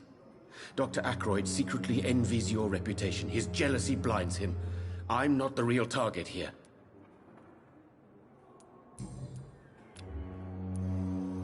Have you heard any talk of blackmail going on in the hospital? If you're running some official inquiry, you had better question the patients. They know more than the staff, especially old Miss Jones. Goodbye, Dr. Strickland.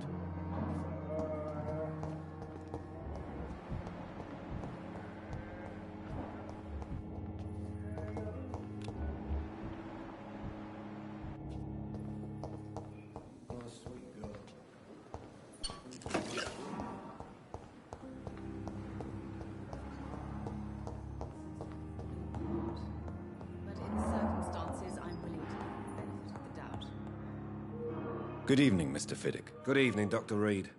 Any news about my operation?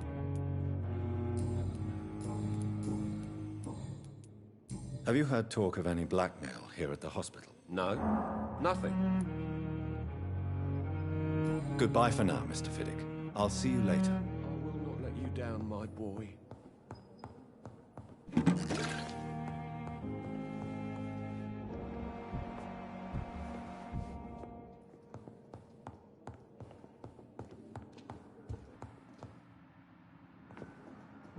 Good evening, Doctor. How is my son doing?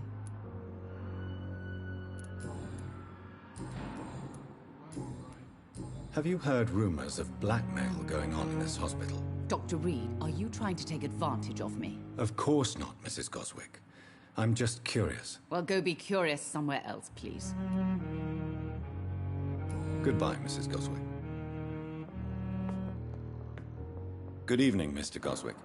How are you? I'm okay.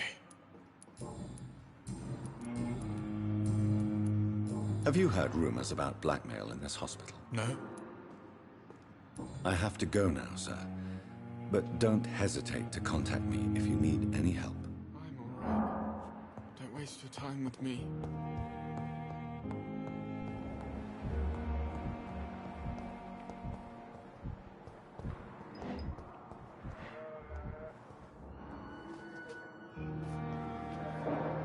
I'm quite busy right now, Dr. Reed.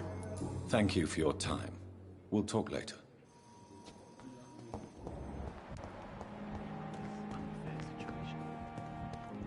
managed to arrange to have I cannot enter. as grave as your wife. I hope that might help.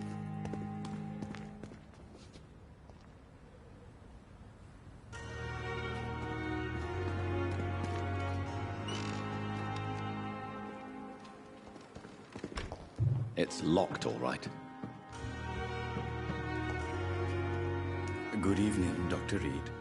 Such a pleasure to see you again.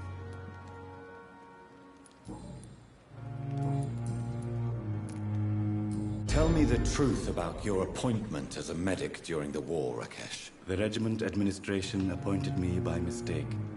I had to learn the job on the spot, sir. Very hard, sir, but I rose to the challenge.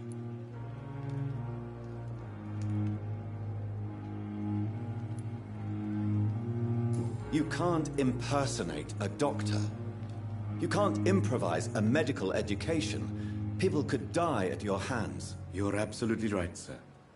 But as a field surgeon, it was more like being a butcher. Do you believe you have really helped these people? My ratings were within the averages of the regiment.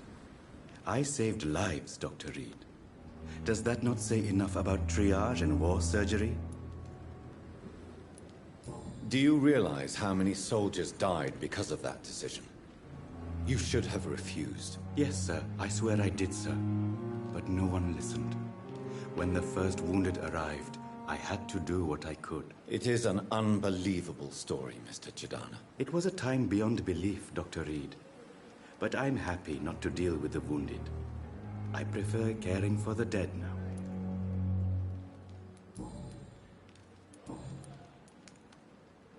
Have you heard of someone blackmailing people in the hospital? Pardon me, sir, but I have no idea what you're talking about. Please show me what you have to sell. Of course. It's just trinkets and curios, really.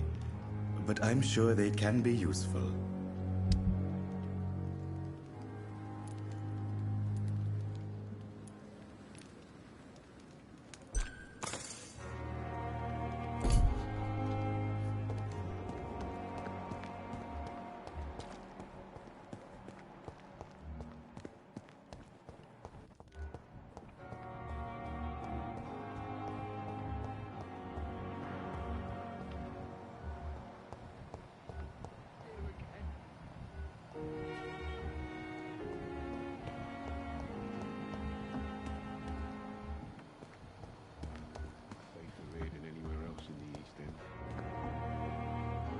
Good evening, Milton. Good evening, Doctor. Still trying to save lives?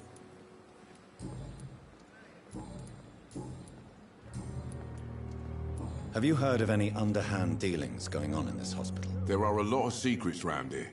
I'm not surprised someone tried to make money from them. What kind of secrets? I'm not in the gossip business, Dr. Reed. If you want to know more, you better talk to Harriet Jones. She's the oldest patient here. Goodbye, Milton.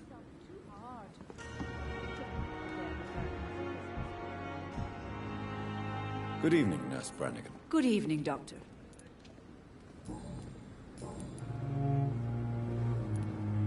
Do you know if any of the hospital staff have criminal backgrounds? The people who work here all come from very different backgrounds, Doctor. Just like the patients. Have you seen a strange man visiting any of the nurses here? I've never heard of such a thing, Doctor. Goodbye, nurse. Call me if you need assistance.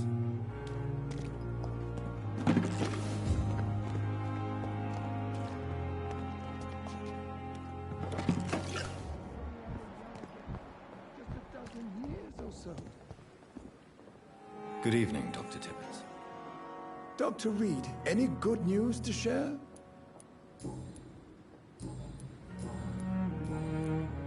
Have you heard of any underhand dealings going on in this hospital? I have no time for such triviality, my dear colleague. We're here to save lives. Goodbye, Dr. Tibbets.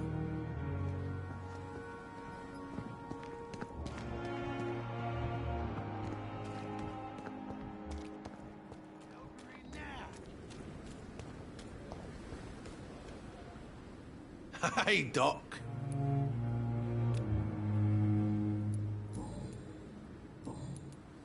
Have you heard of any underhand dealings going on in the hospital? Blackmail? That's not my style. Too risky. The black market, though. Now that's where the money is.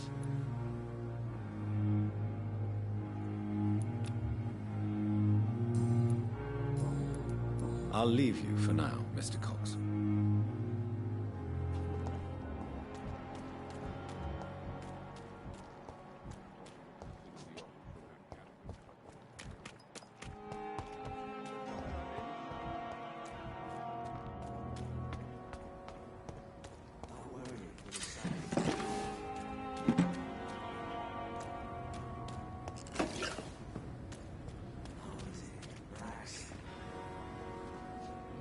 Please, sir.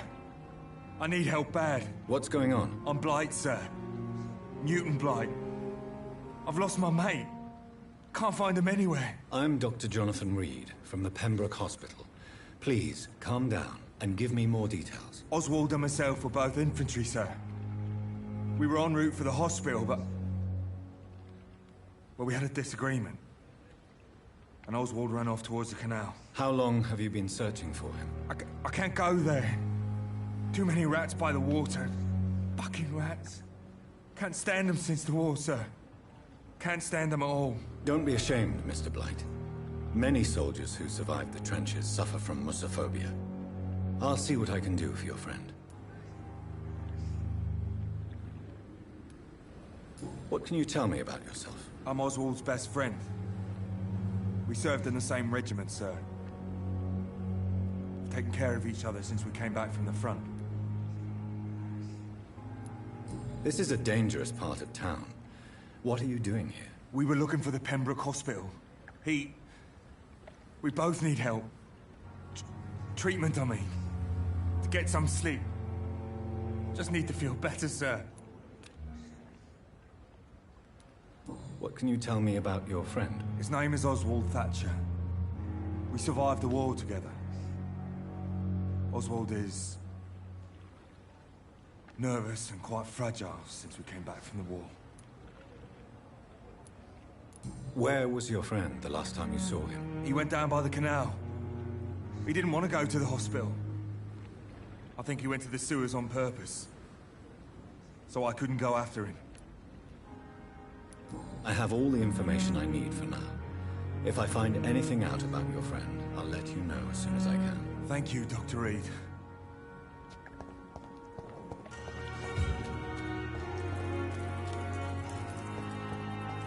It's locked, all right.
You're sure you don't come back with me?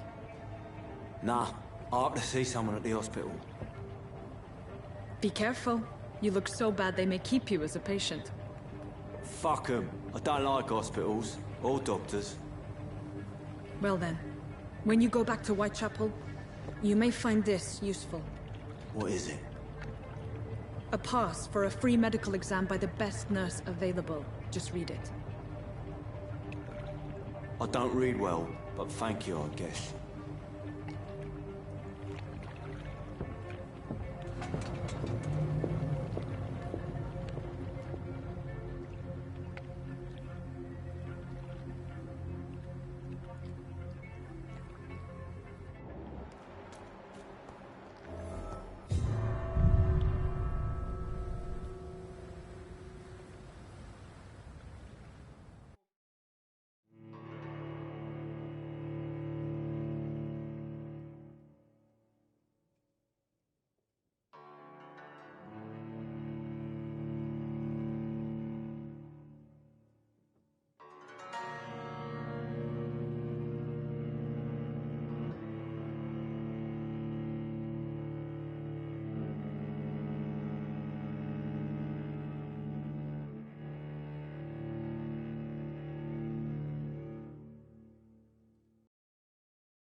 He's locked the door behind him.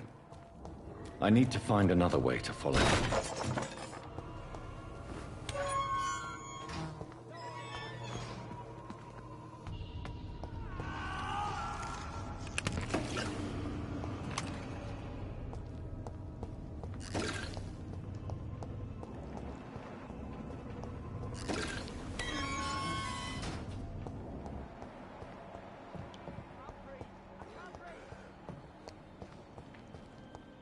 This man has been savagely attacked and dragged to the floor.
What sort of creature is this?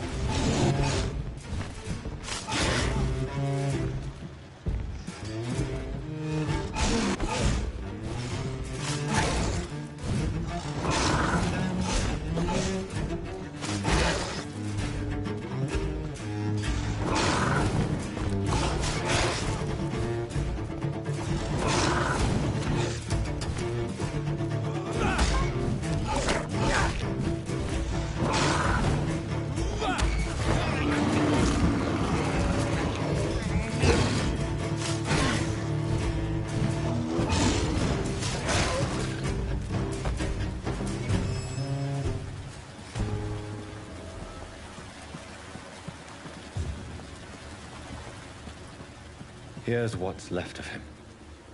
Not a lot to check, but I should anyway.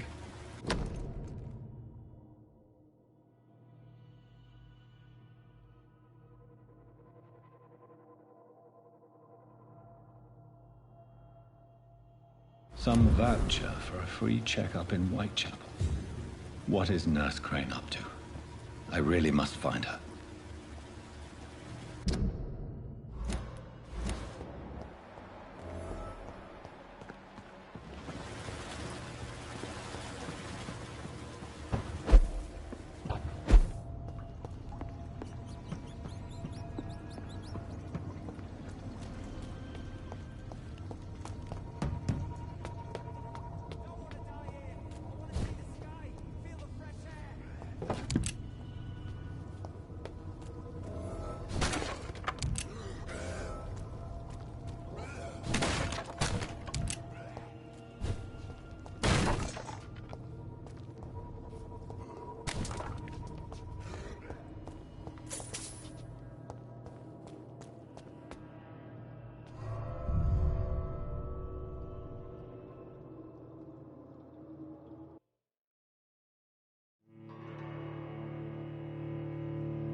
Are you injured, sir? Help me get out of here.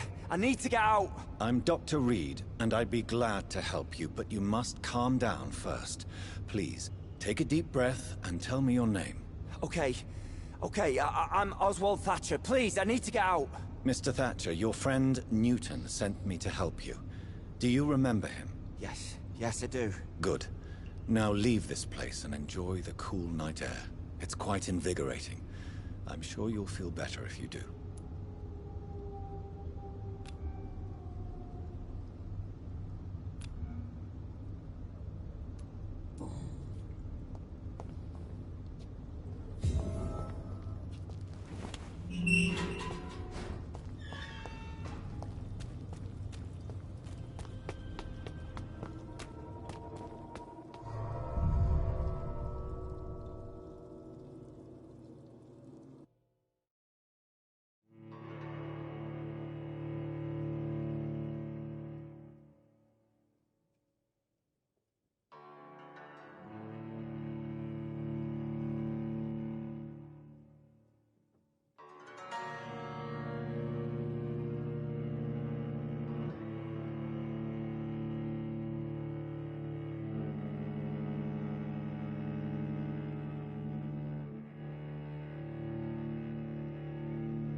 There's something.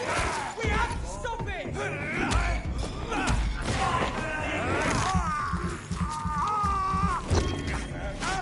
We have to stop it!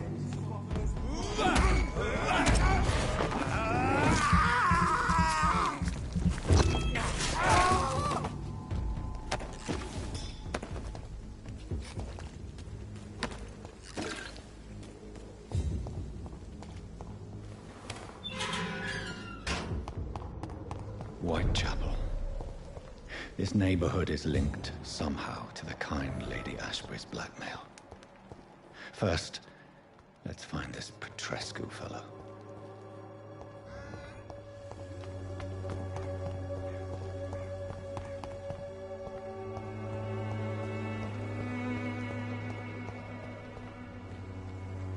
Good evening, Xiaoshu. 晚上好, Dr. Reed. It's good to see you again.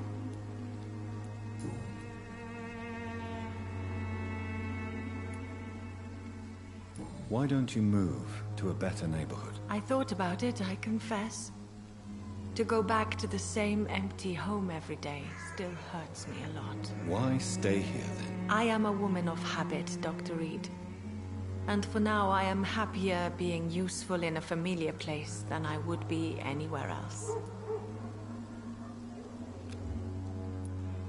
What are you doing with your time, now that you're back in Whitechapel? I've decided to help the poor and sick of the neighborhood by handing out medicine.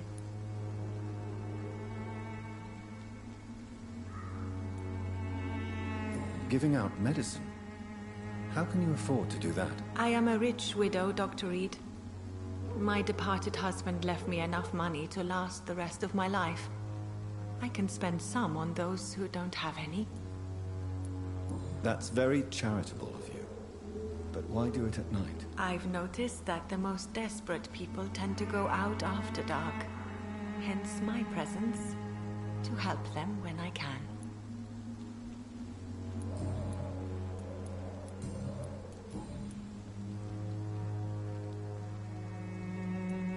How do you feel now that you're back in Whitechapel? I've decided to follow your advice, sir. I won't forget the dead, but my efforts will be for the living.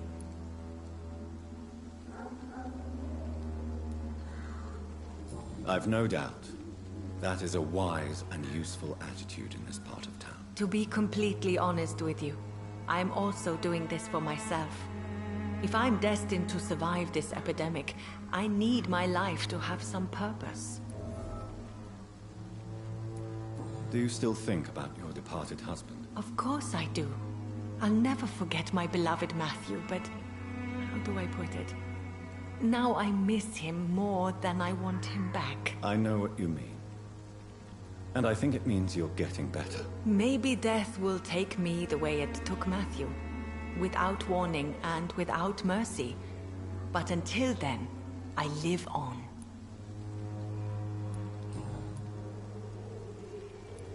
Goodbye for now. Good evening, Xiaoshu. 晚上好, Dr. Reed. It's good to see you again. Goodbye for now.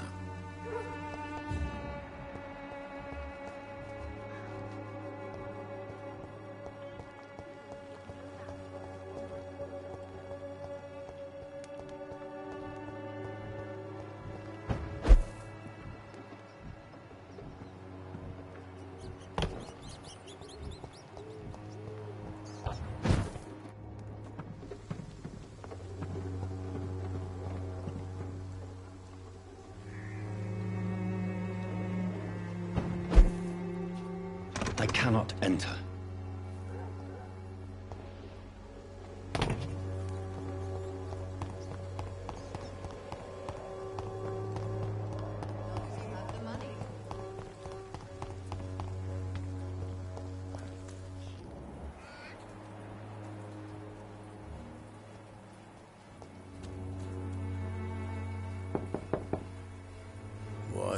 What do you want? Leave me alone. Good evening, sir. I'm Dr. Reed. I'm looking for Nurse Dorothy Crane. There is no Dorothy Crane here. Now goodbye. I'm afraid this medical leaflet says the opposite, sir. Really? Well, I'm afraid I'm going to close this door right now. Go bother someone else, Mr. Doctor. To enter that house, I must discover who this man really is. Maybe I could start by observing what he's up to.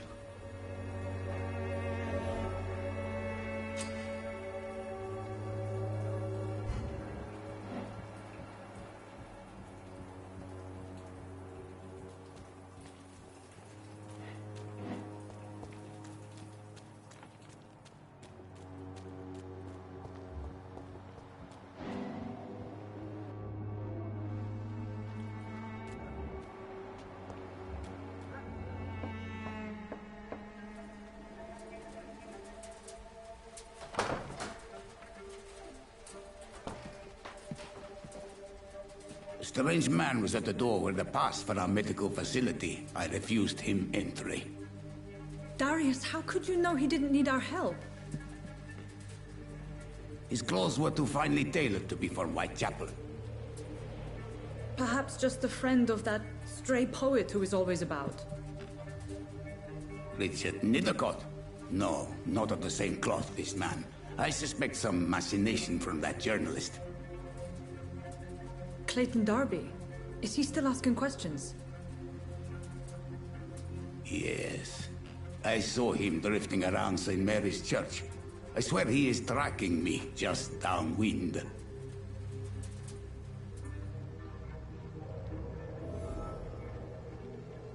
It's locked. I must talk to that journalist or the poet.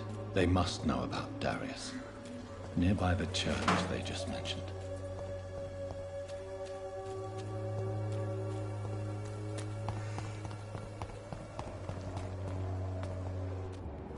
Joe, please, I don't have your money. Come on, Barrett, you know the game.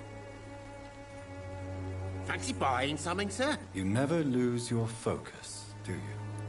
Do you need help, sir? To be honest, I'd prefer you take a look at my stuff. I'd rather be rich and sick than the contrary. I don't quite agree, but I won't argue with you. Please, take this. You'll feel better. Really? Free? Don't take it personally, but charity usually comes at a price. Human nature being what it is.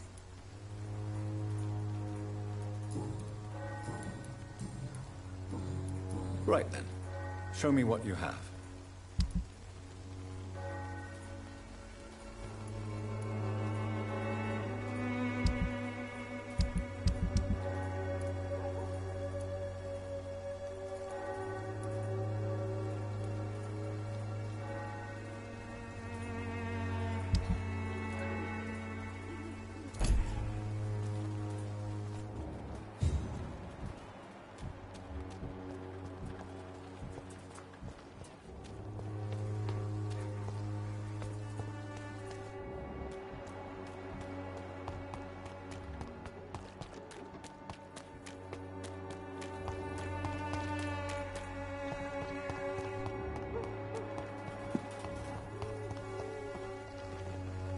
Good evening, miss.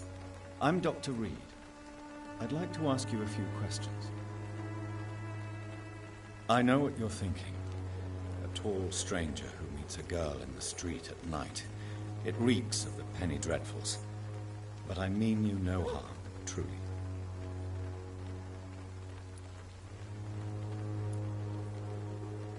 I know you understand what I'm saying. Your silence has nothing to do with you being mute, does it?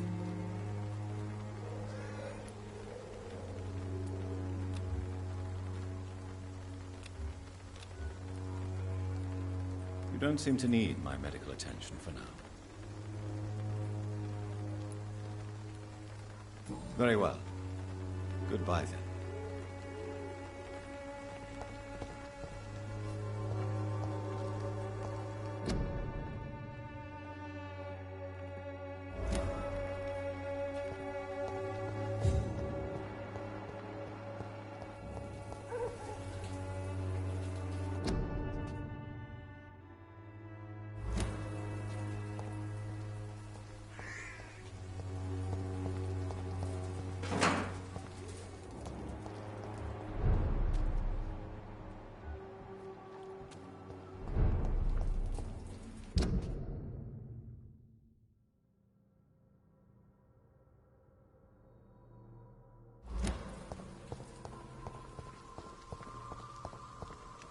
It's locked, all right.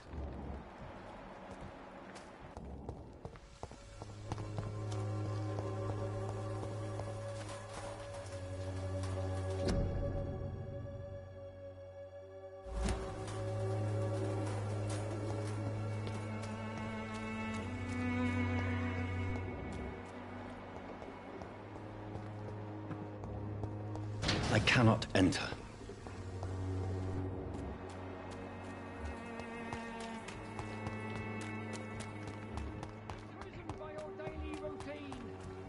Unable to see the true horror around you. Good evening, Doctor. Can I help you? I heard you're investigating an underground medical dispensary in Whitechapel. What do you know about it? Not much, I'm afraid. They are wary of strangers, and I'm not really an acquaintance of theirs. Why do you care?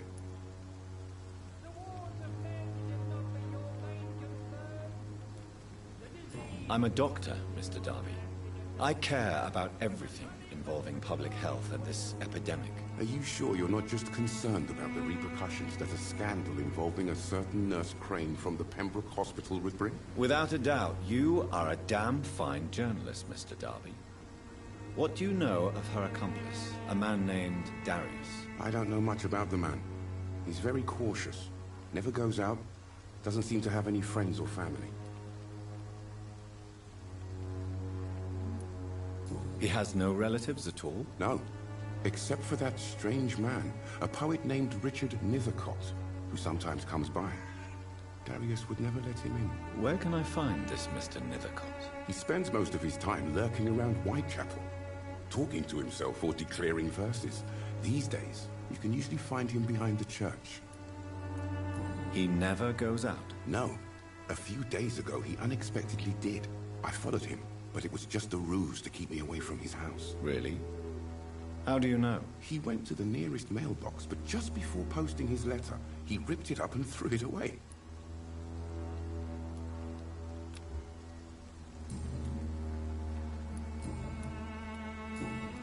Goodbye, Mr. Darby.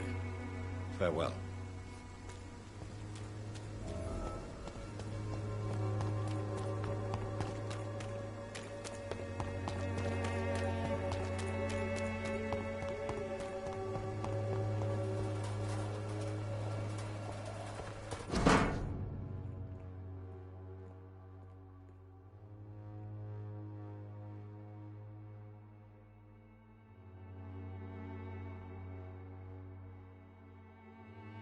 The content of Darius' letter to his children could give me more leverage to enter.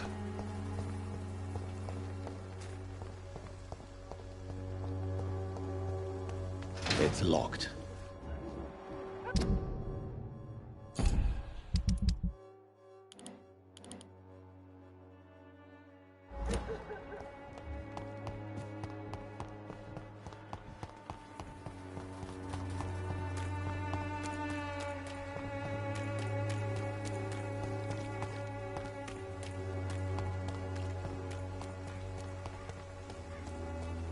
The walls of your home will not protect you.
Good evening, sir. I'm Dr. Reed. I would like to ask you a few questions. Please be my guest. Although I may not be the best informant regarding this part of town, my words speak about that which the eyes cannot see. Really?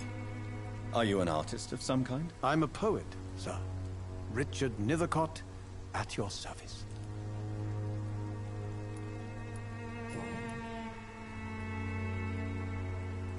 May I ask what you're doing at this hour of night, sir? Do you live here? Not at all. I'm just enjoying the pleasure of a quiet walk. Though night talks are always preferable, if you ask me. Especially with strangers.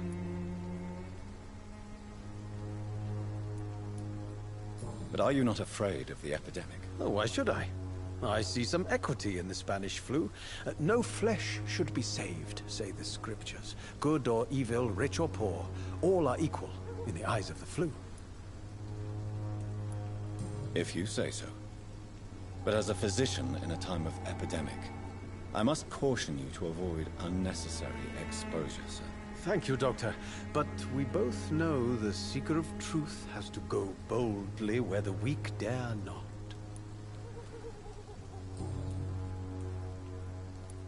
What are your thoughts on the terrible situation in this city? Terrible, you say? No. Of course, the death of so many innocents is a tragedy. But the scourge has not been all bad for the city. Oh, no, sir. What are you talking about? Do you remember London before the flu? Noisy, cacophonic, quiet nowhere to be found. And now, listen to this oddly peaceful silence.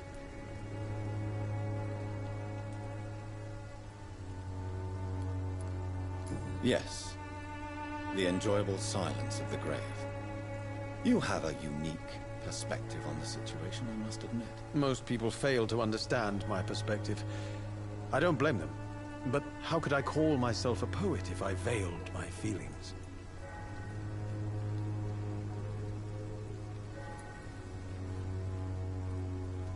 Are you aware that your life could be in danger in this part of town? But this is where I must be to feel the real beat of the city. I had to come, see it for myself, alone.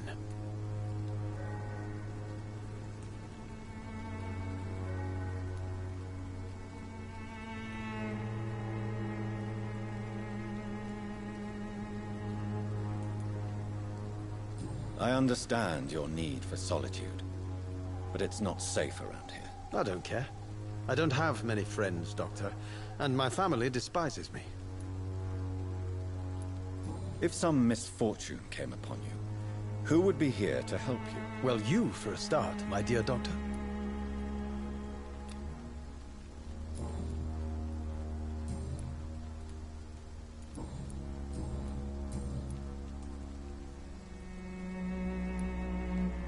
Tell me, Mr. Nethercott, why seek inspiration in Whitechapel? The place is not beautiful per se, but how to explain it? Stirring and challenging.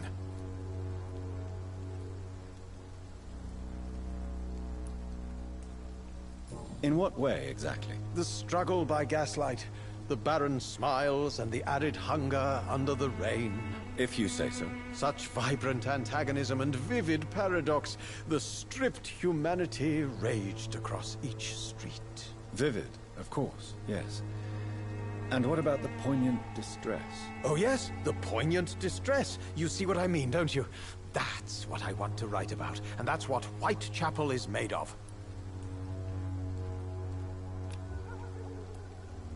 Do you not think it a little morbid? On the contrary, sir. Whitechapel is full of life, full of beauty. Just like my dear muse, the wonderful Camellia. What can you tell me about Camellia? Not much. And that's the beauty of it. She can't speak, you know. She's a locked mystery who exhales kindness and sweetness.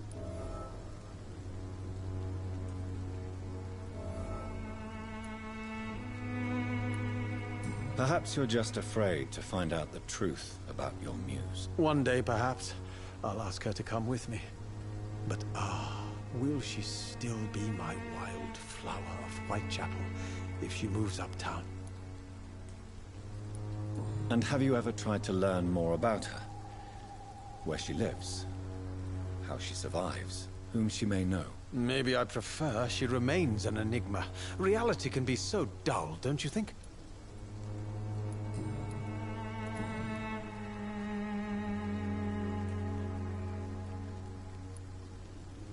Did you know the mute florist is a member of a secret society? No, I didn't. But I thank you for this information, sir. For it only enriches the mystery surrounding the precious camellia.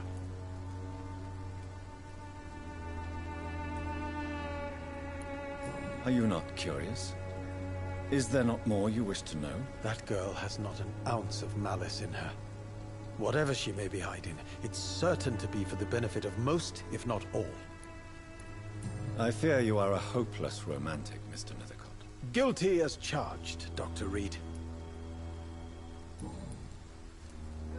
You don't really make a living from your scribblings, do you, Richard? No, sir, I don't. I work so hard. I put all my time, my energy, my devotion into the precise carving of words.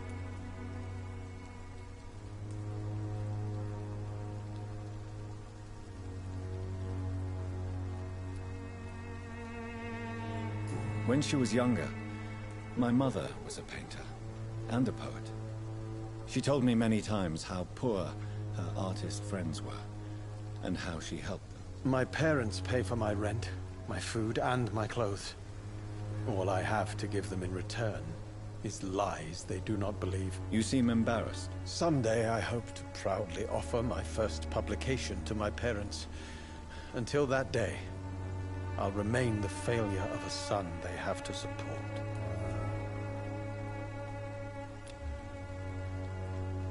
Do you need medical attention, sir? It may be wise to let you prescribe me something. I don't feel like I should. I understand your appetite for words and macabre beauty, sir. But you should be more careful. The nutrition of my mind is more important than my physical health. But I appreciate your concern, sir.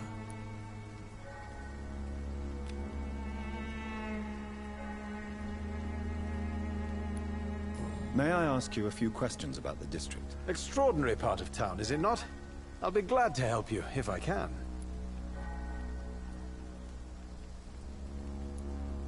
I'm looking for Dorothy Crane, a nurse who lives in this vicinity. Dorothy Crane. Oh, I love the name. The Crane of Whitechapel. Sounds very mysterious. But, sorry, no, never heard of her. What can you tell me about an old man called Darius? Darius Petrescu? Yes, I know him. At first, I thought he was only a small publisher. I invited him to publish my work, but his reaction was pretty clear. Not interested in your talent? Darius is an old political activist who takes delight in printing tracts and lampoons. Those communist activities only require mediocre writing skills.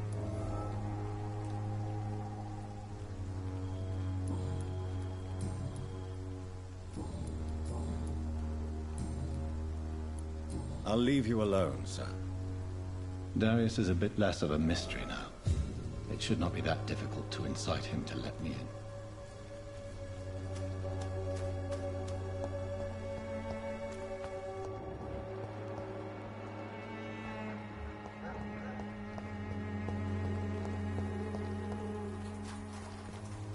Hello again, miss.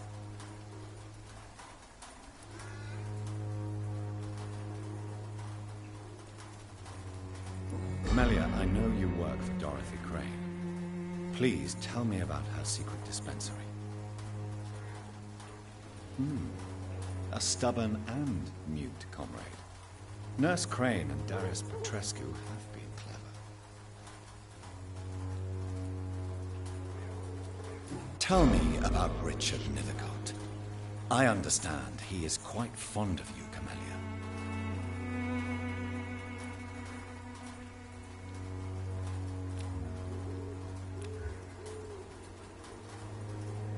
Very well.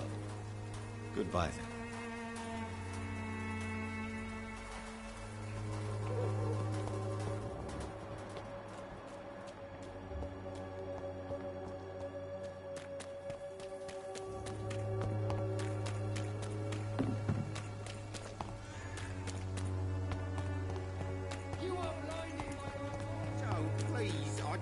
your money. Come on, Barrett, you know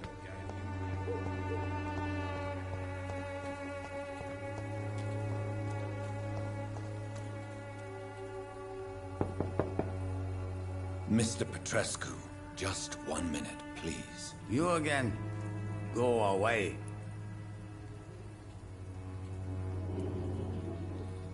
Sir, wait. Stop this nonsense. I know Nurse Crane is here. Shall we speak man to man, you and I? All right. Speak up. Don't you see we're on the same side? We fight to help the poor, sick, and abandoned. I'm nothing like you, Mr. Doctor. Yes, you are. You too believe in providing medical care without charge. You know what we have to sacrifice to make the world a better place. I have to admit your words have conviction. All right, I'll let you see Dorothea.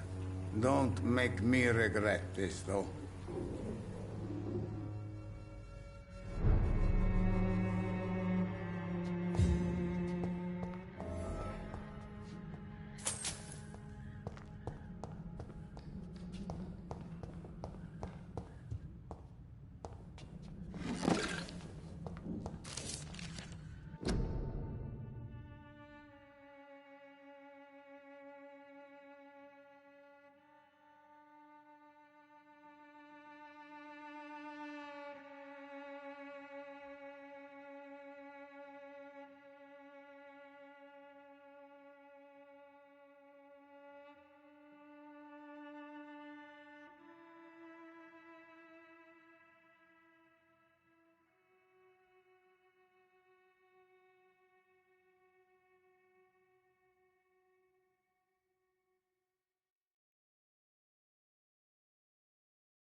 It's locked.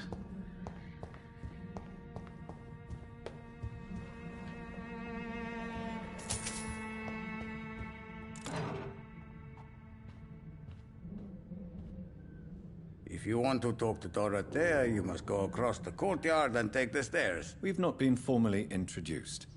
May I ask your name and occupation, sir? I am Darius Petrescu. I'm here to keep snitches and spies away from Dorothea. And I also run this little print shop.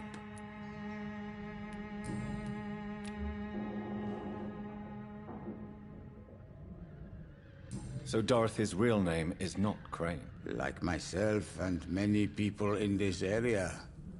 Dorothea is from occupied Romania. That's all you need to know. She seems important to the community. More than you can imagine. The West End does not want to hear of Whitechapel's misery. Dorothea is one of the few doing something about it.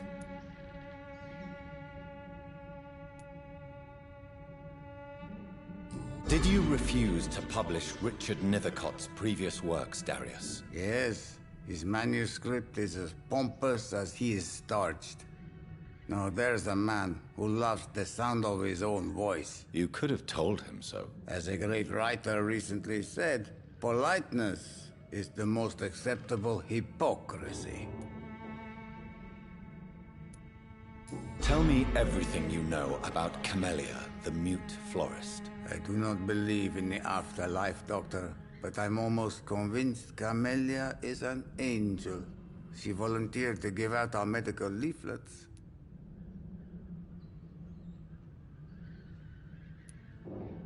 Are you not worried for her safety?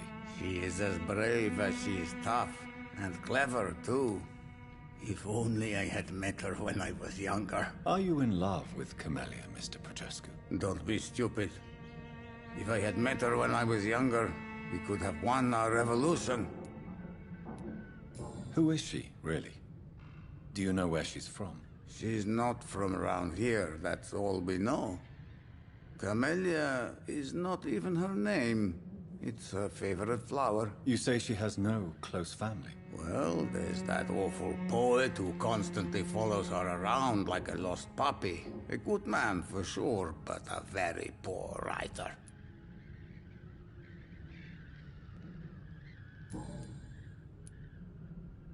Tell me everything you know about Camellia, the mute florist. I do not believe in the afterlife, Doctor, but I'm all...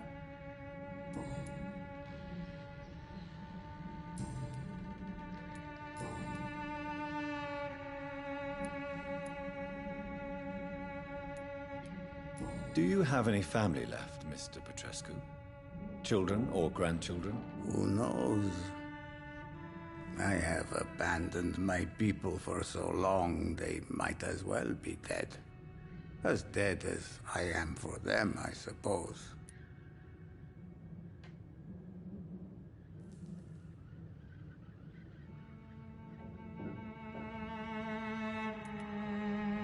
Don't be embarrassed, sir.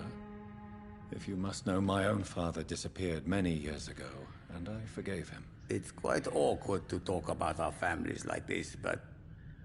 Thank you, Dr. Reed. I appreciate your trust. This war won't last forever. Did you ever think of returning to your country now it's free? No. I have taught strength and determination to my sons and daughters. I'm an old, dying man who only has memories of better times to cherish.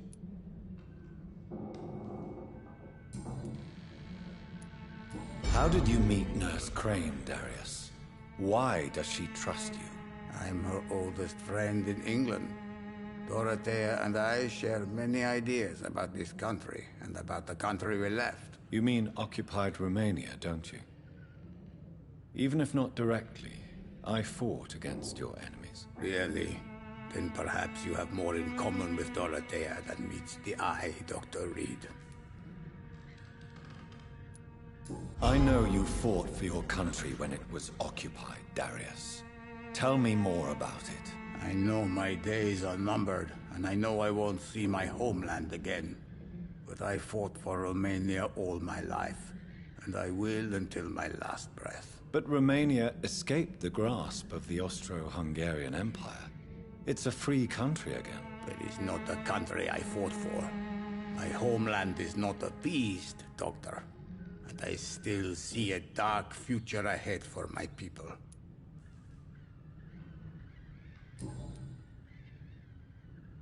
Do you need some help, Mr. Petrescu? I am very tired, but that is all. I don't need you, Doctor. Well, I think you do. Take this, and you'll feel better. Free drugs from an English doctor? It must be my lucky day.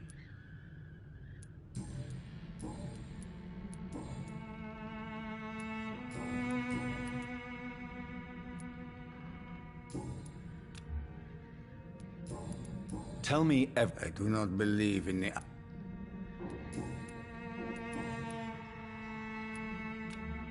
Goodbye, Mr. Petrescu.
into convulsions, Doctor. What do we have here, nurse? Patient Raz Van Vasily. High fever running on 3 days. Complaints of dizziness, muscle aches, and head pain. Diagnosed with influenza. Treatment? Aspirin and salicin for the fever and discomfort. Liquids for dehydration, but he's having trouble keeping even water down.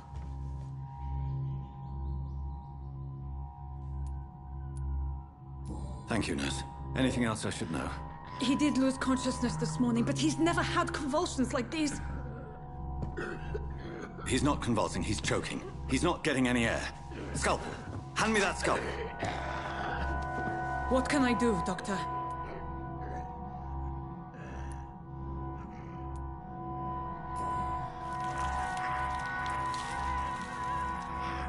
I need to perform a tracheostomy. Short pipe.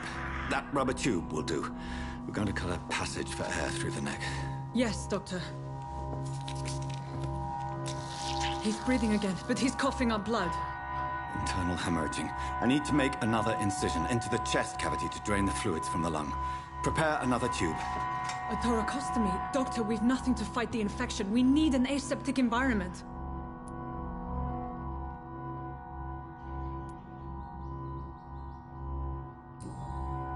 Right then, Nurse Crane. What do you suggest we do? I've no idea. I'm not the doctor. Time is of the essence. We need to perform a thoracic drain.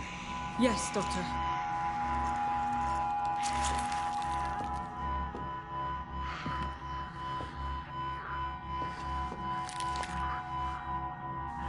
He's still bleeding, Doctor. I'm losing his pulse. The drain must have punctured the intercostal artery. There's too much blood. Are you all right, Doctor? I can't see.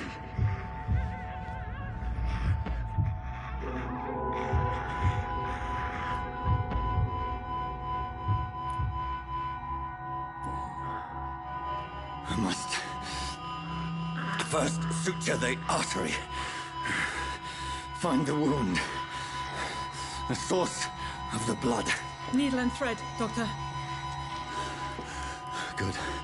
The stitches are holding. How's he doing? We're losing him. We've lost his pulse. He's dying, Doctor!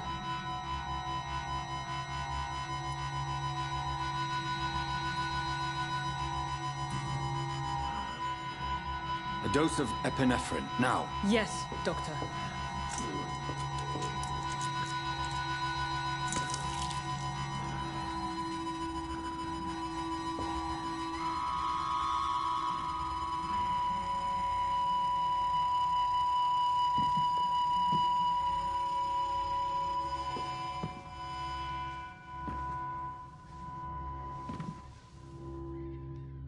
We've lost the pulse. He's gone, Doctor. Nurse, we did everything we could. Truly? Everything you could? Is that how you'll report this in your log? Is this how the war went? Piling up one poor corpse beside the next? This was not an influenza-induced seizure. I've never seen symptoms like these on the continent. Neither have I. But the previous symptoms leading up to this attack were the same, indistinguishable from the epidemic. No. There was something more vile in these reactions. Something primitive. There have been numerous reports of mental breakdowns caused by the fever that accompanies the flu itself, Doctor. Yes, but... I'd best take some samples of the blood for analysis.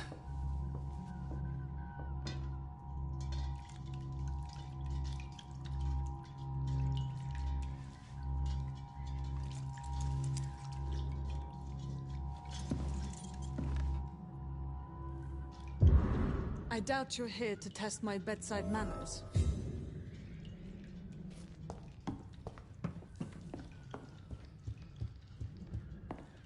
To what do I owe this courtesy? It's locked, all right. This is an unfitting place for the... I suspect it was more than intuition alone that led you to us. So, how might I be of service, Dr. Reed?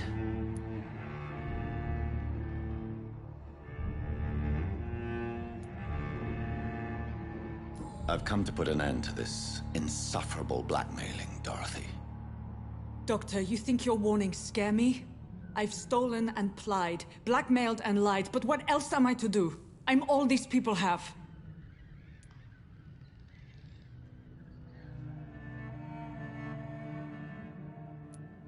But why Lady Ashbury?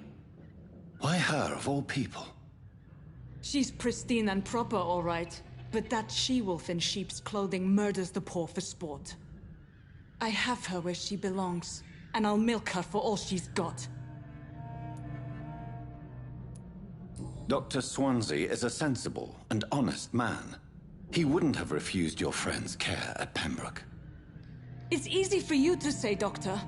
These people cannot go to the police, nor to the hospital. They don't even speak English. They depend on me for everything.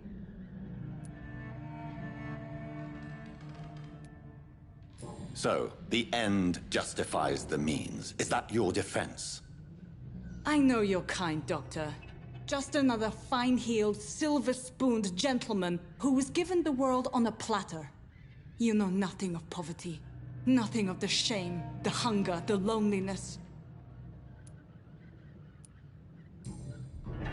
You've convinced me of the sincerity of your actions and their noble justifications. But all the same, blackmail is a crime, and it will stop, Nurse Crane. So, are you going to turn me over to the authorities?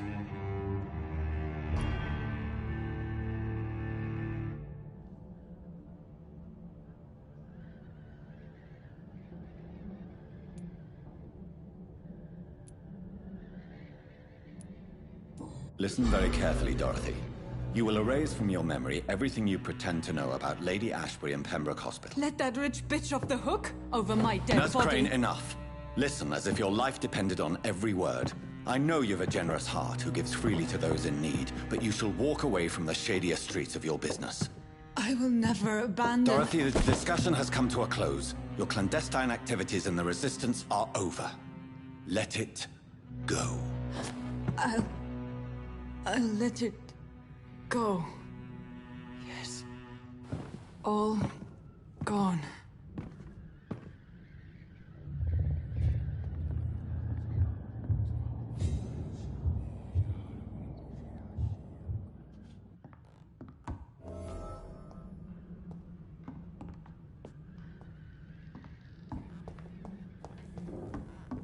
It's locked, all right.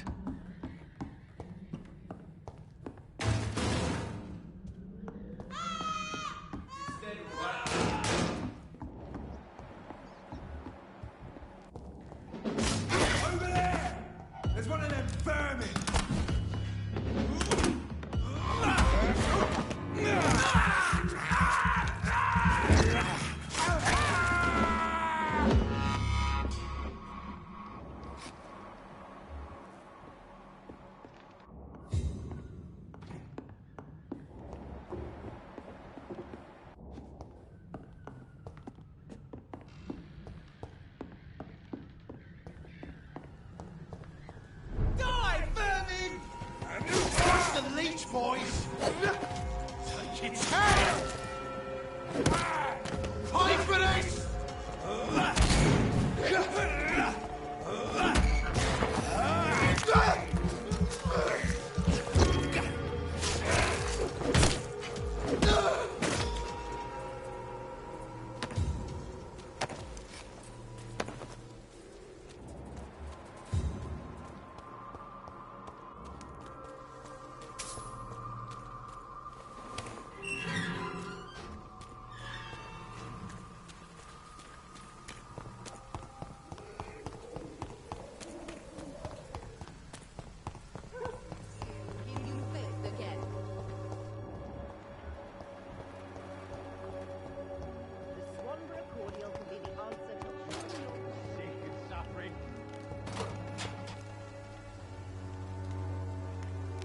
Good evening, Benjamin. Can I help you? I'm afraid not, Mr. Reed.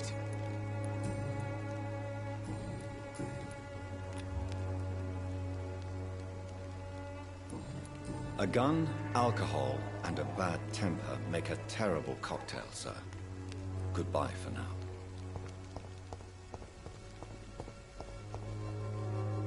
How are you, boy? I'm not your boy, all right? Now piss off.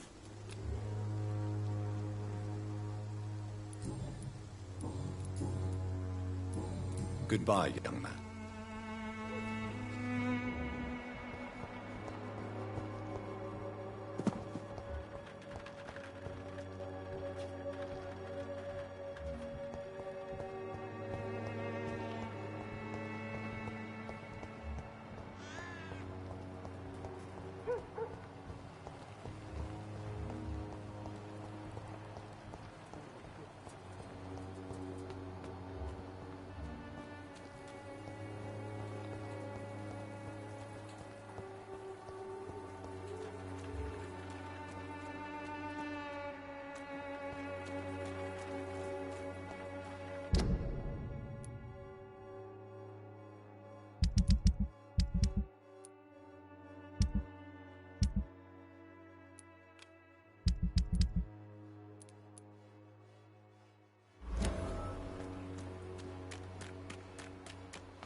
This one's mine! That leech is false! I'll send you to hell! Fuck! He's dead! You leeches need dead!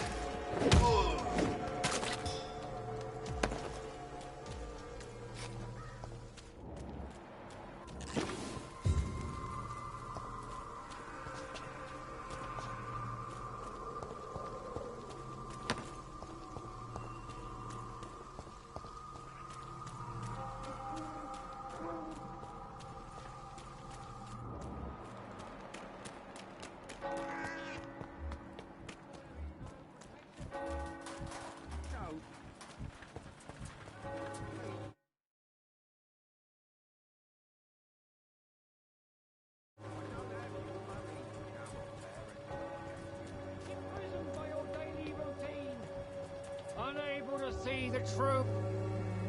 Good evening, Mr. Whitaker. It's Father Whitaker, my son.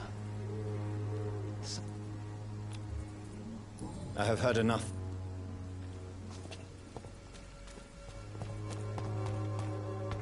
I'm sheep.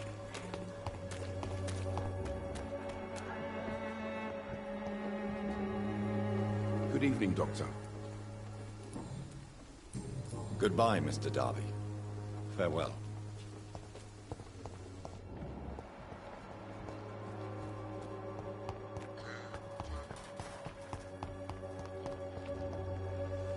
Hello again, miss.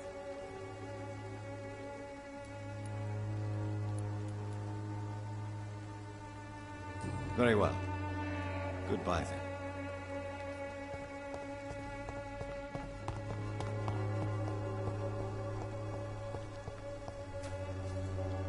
Good evening, Mr. Nethercott. And good evening to...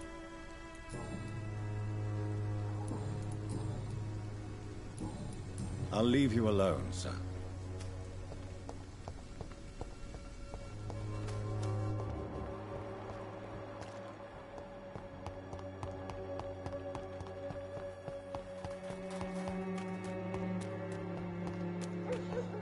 I cannot enter.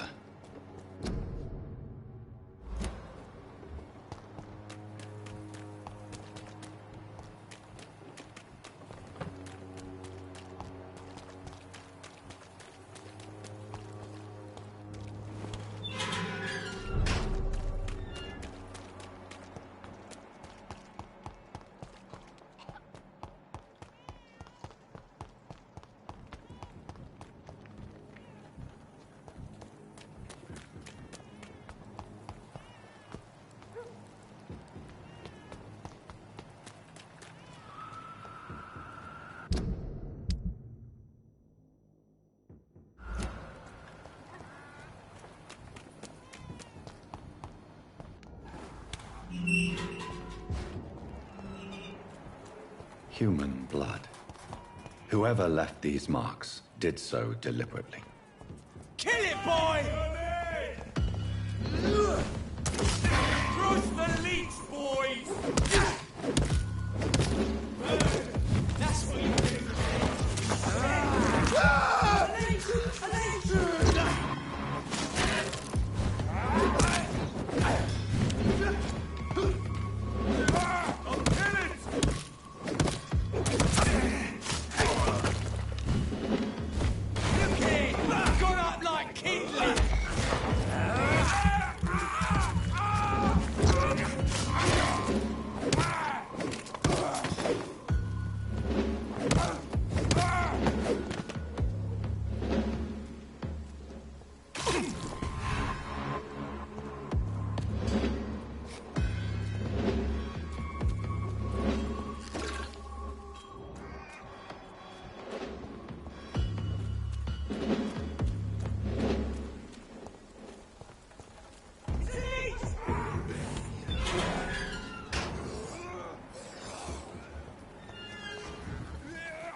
Good evening, Miss Howcroft. How are you tonight? I need blood, Doctor. Warm, rich, vibrant blood.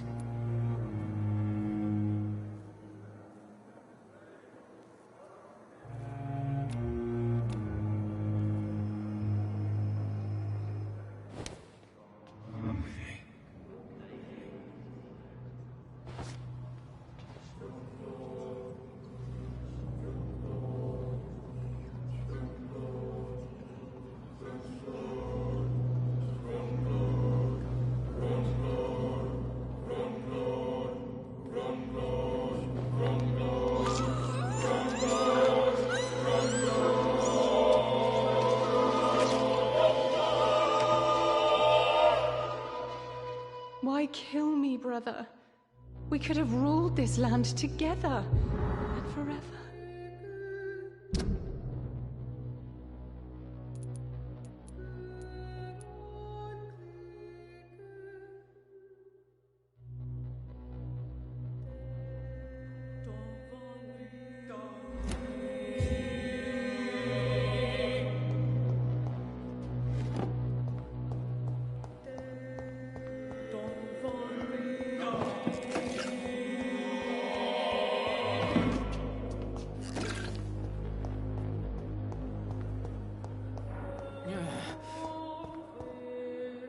Good evening, Mr. Elwood. Evening, Dr. Reed.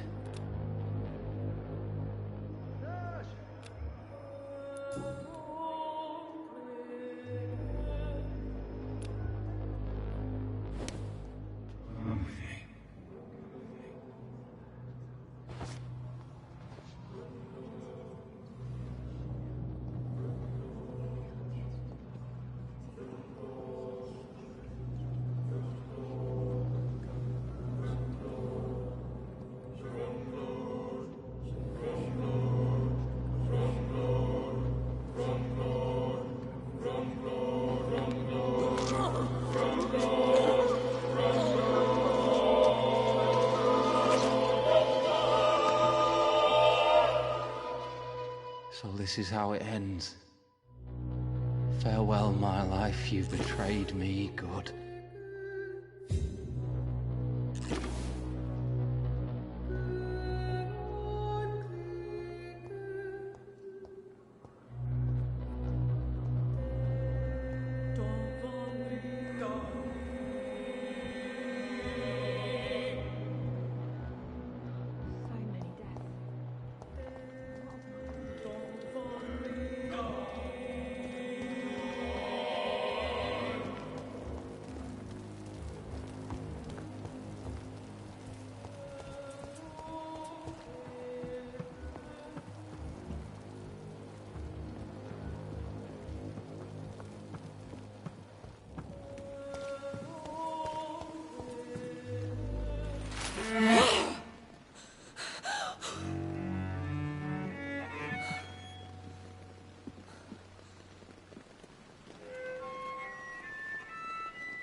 I would ask you to avert your eyes, sir.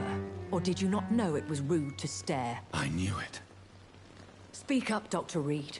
I like a man who speaks his mind.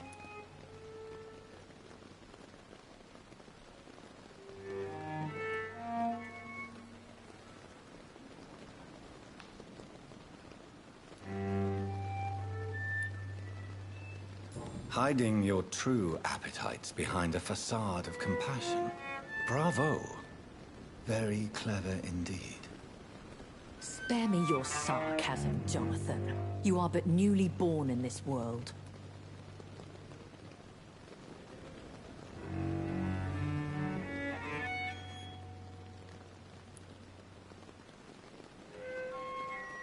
No need to apologize, my lady.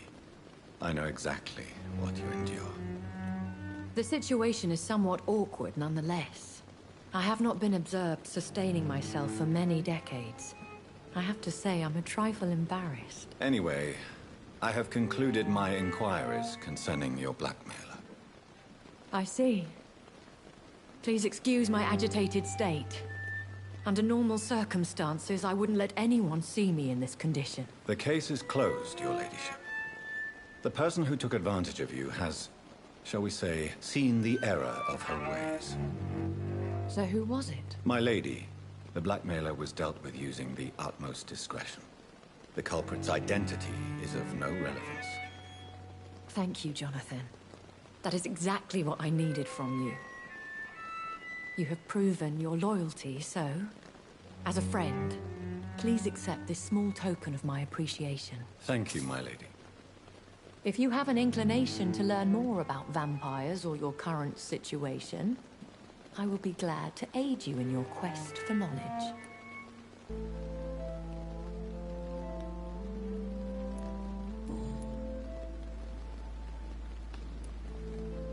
I've been away from London and England for 3 years.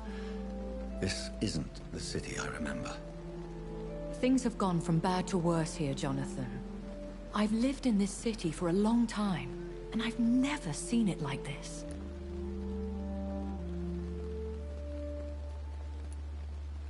What is it you fear?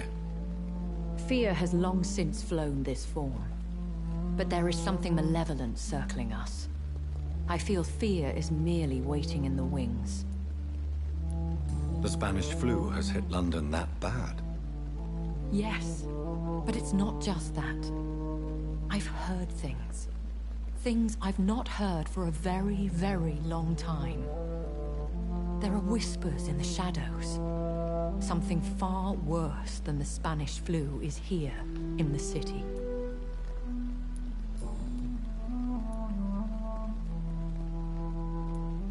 Are there many vampires here in London?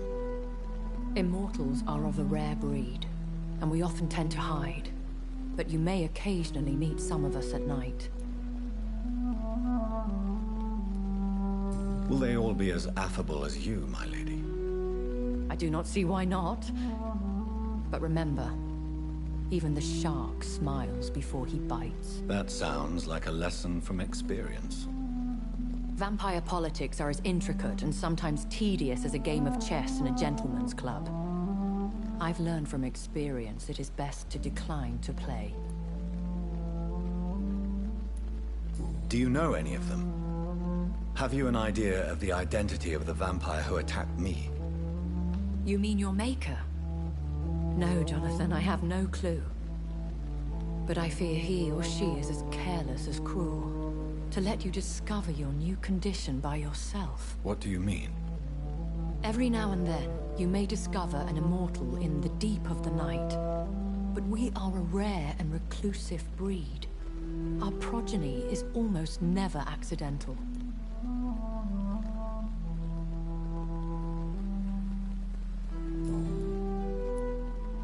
When I awoke, changed, I was chased and attacked by vampire hunters. Prepared and well-trained. Though I can't be certain. More than likely, it was the once glorious Guard of Priwen. Once glorious, but still dangerous. They have seen better days, but all fanatics are dangerous. You would be wise to stay clear. They are sworn to destroy our kind. You make them sound like some sort of cult. More a society. And like all the best ones, a secret society. I thought them almost gone, but it seemed they have been recruiting.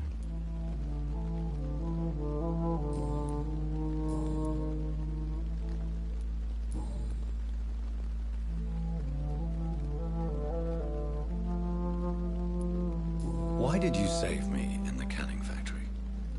I could hardly stand by and watch such a promising young blood as yourself be torn to shreds by some gutter scowl.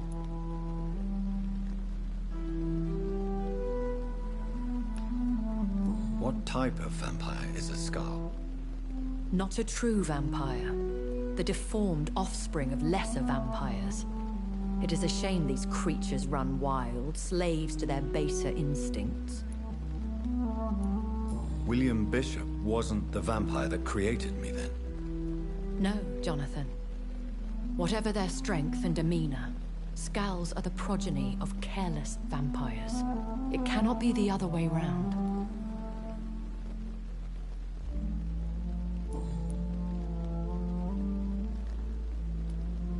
I know this is beyond the pale, but may I inquire your age? Really? And I thought you were gentlemen. If you must know, I'm 27. I've been 27 for a long time now, and 27 I shall remain.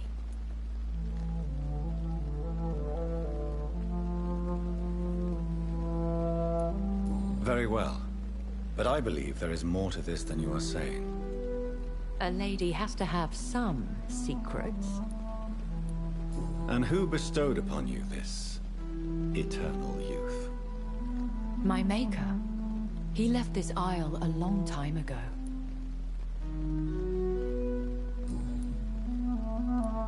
Why does Dr. Swansea allow you to feed on the patients of the hospital?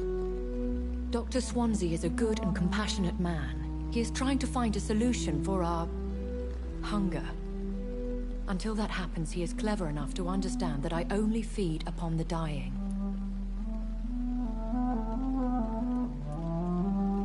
What do you know about this Brotherhood of St. Paul's Stole?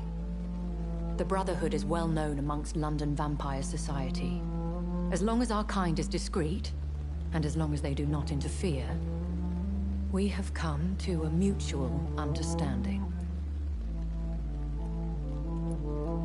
And no one suspected you of the murders? As you well know, suspicion has recently fallen on me of killing for pleasure. But you have my word, Jonathan. I take no pleasure in taking a life.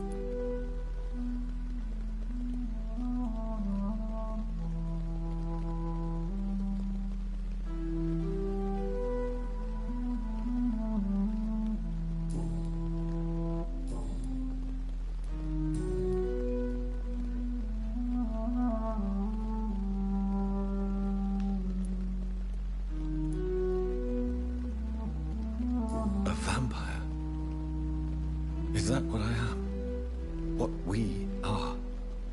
Such a crude word, defined by penny dreadfuls and drunken hacks. No. You are now an Ekon, and that you shall remain. Are you an Ekon too? Yes, I am. We are the closest thing to what man refers to as vampires. Forget what you think you know about us. So we are Ekons. How can I identify us amongst other vampires? How to put it? All Ekon are vampires. But all vampires are not Ekon.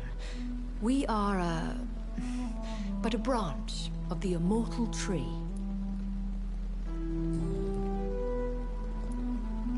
I don't understand.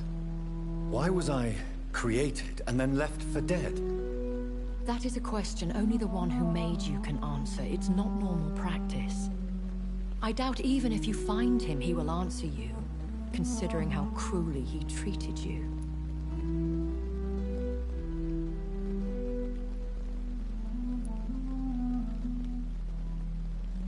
I'd like to avoid creating another vampire by mistake anyway. Tell me, how is it done? The process is dangerous.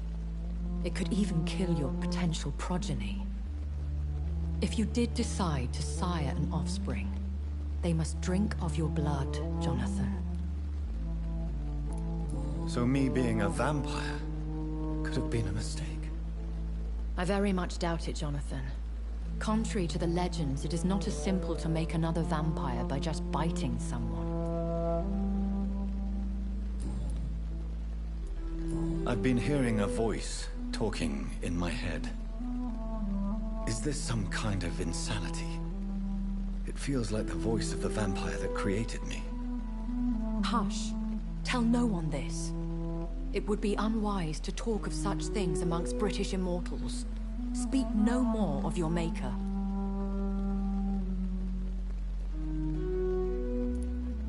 How could this cause offense? Only the powerful immortals can mentally call to their progeny. No vampire or hunter will sleep easy, knowing that an unidentified elder is stalking the streets of London. Excuse my forwardness, but... are you my maker? Me? Goodness, no. Only a foolish immortal would create a progeny without taking precaution, and I'm no fool.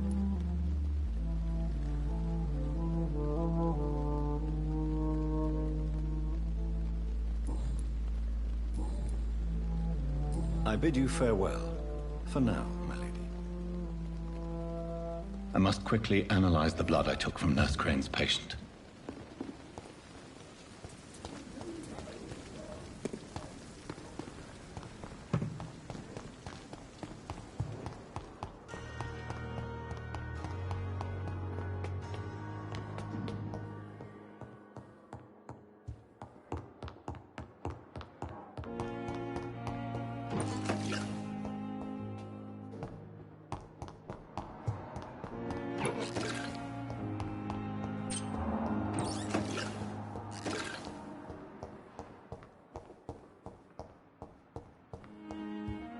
It's locked.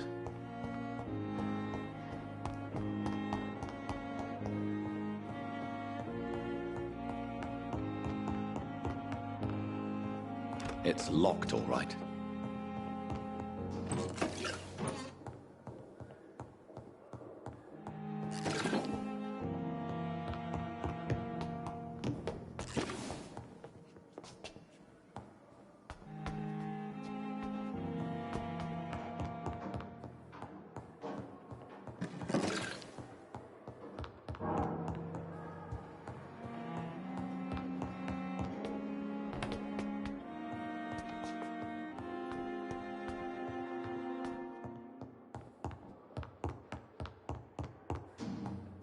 Not now!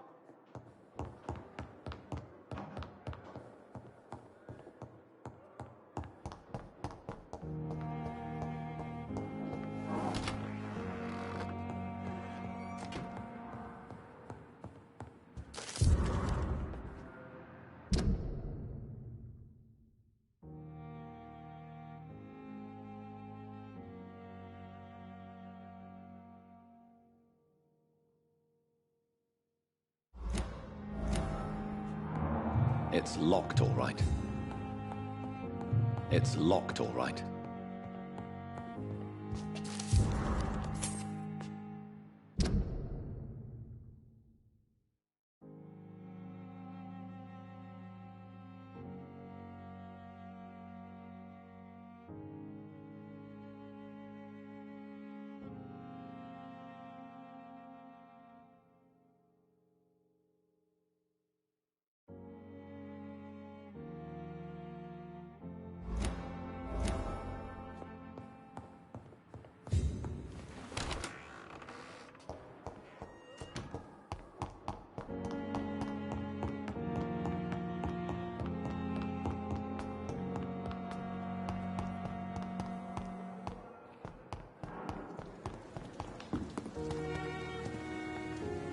Good evening, Nurse Hawkins. Good evening, Dr. Reed.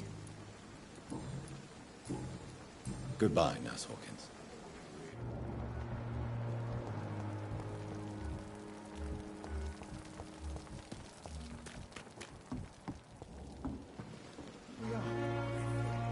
Good evening, Nurse Brannigan. Good evening, Doctor. According to the report I read, your unprofessional conduct put a patient in danger, Gwyneth. That's not true. I know when my patient's life is at risk, and I'm more competent than a lot of doctors that I know. Problem is, I'm a woman. I don't see what your gender has to do with your abilities, Nurse. Yes, nurse. Because I'll never be a doctor, no matter what my skills. I could make a decision that could save a life, but oh no, that's unbecoming conduct.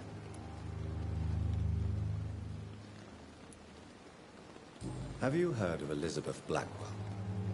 She was the first woman listed on the UK Medical Register. Change is slow, but it will come. And you will always have my support. To have the right to study shouldn't be determined by sex, skin, or wealth. That's all I'm saying.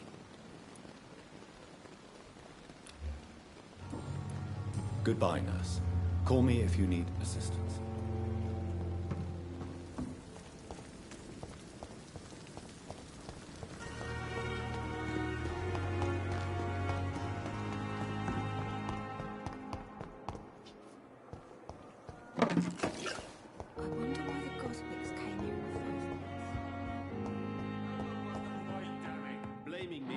Further your agenda, sir.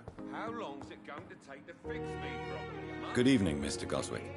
How are you? I'm okay.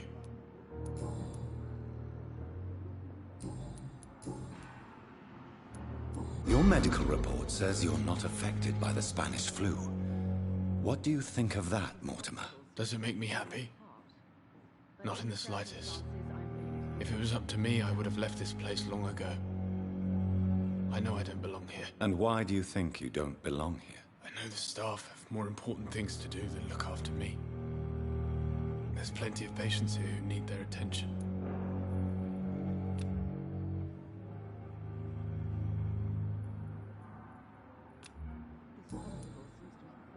I have to go now, sir. But don't hesitate to contact me if you need any help. Good evening, sir. Doctor. Good evening, Doctor. How is my son doing?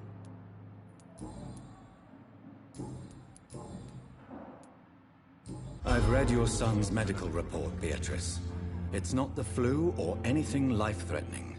What has you so worried? He was at death's door when he was brought here. I just want him to be better as soon as possible. He's not out of the woods yet, you know. He might need to stay here longer than expected. Take care of him then, Dr. Reed. People here only seem to focus on contagious patients.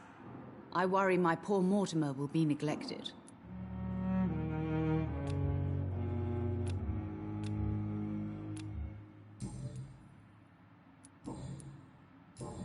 Goodbye, Mrs. Goswick. Good evening. Good evening, Mr. Goswick.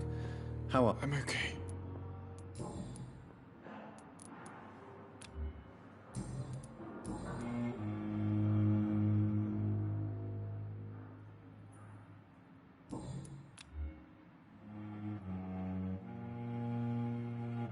I have to go now, sir. But don't hesitate to contact me if you need any help. Good evening, sir. Doctor.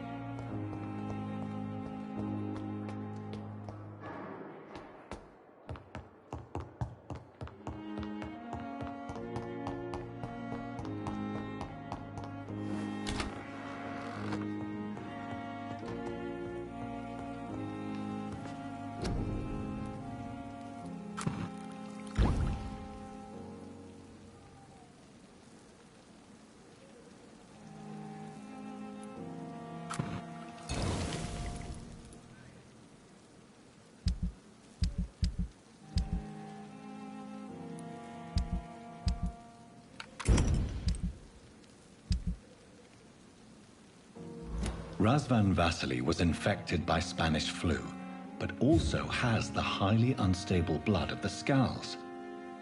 Is the London vampire epidemic transmitted through the flu? I should talk to Dr. Swansea about it.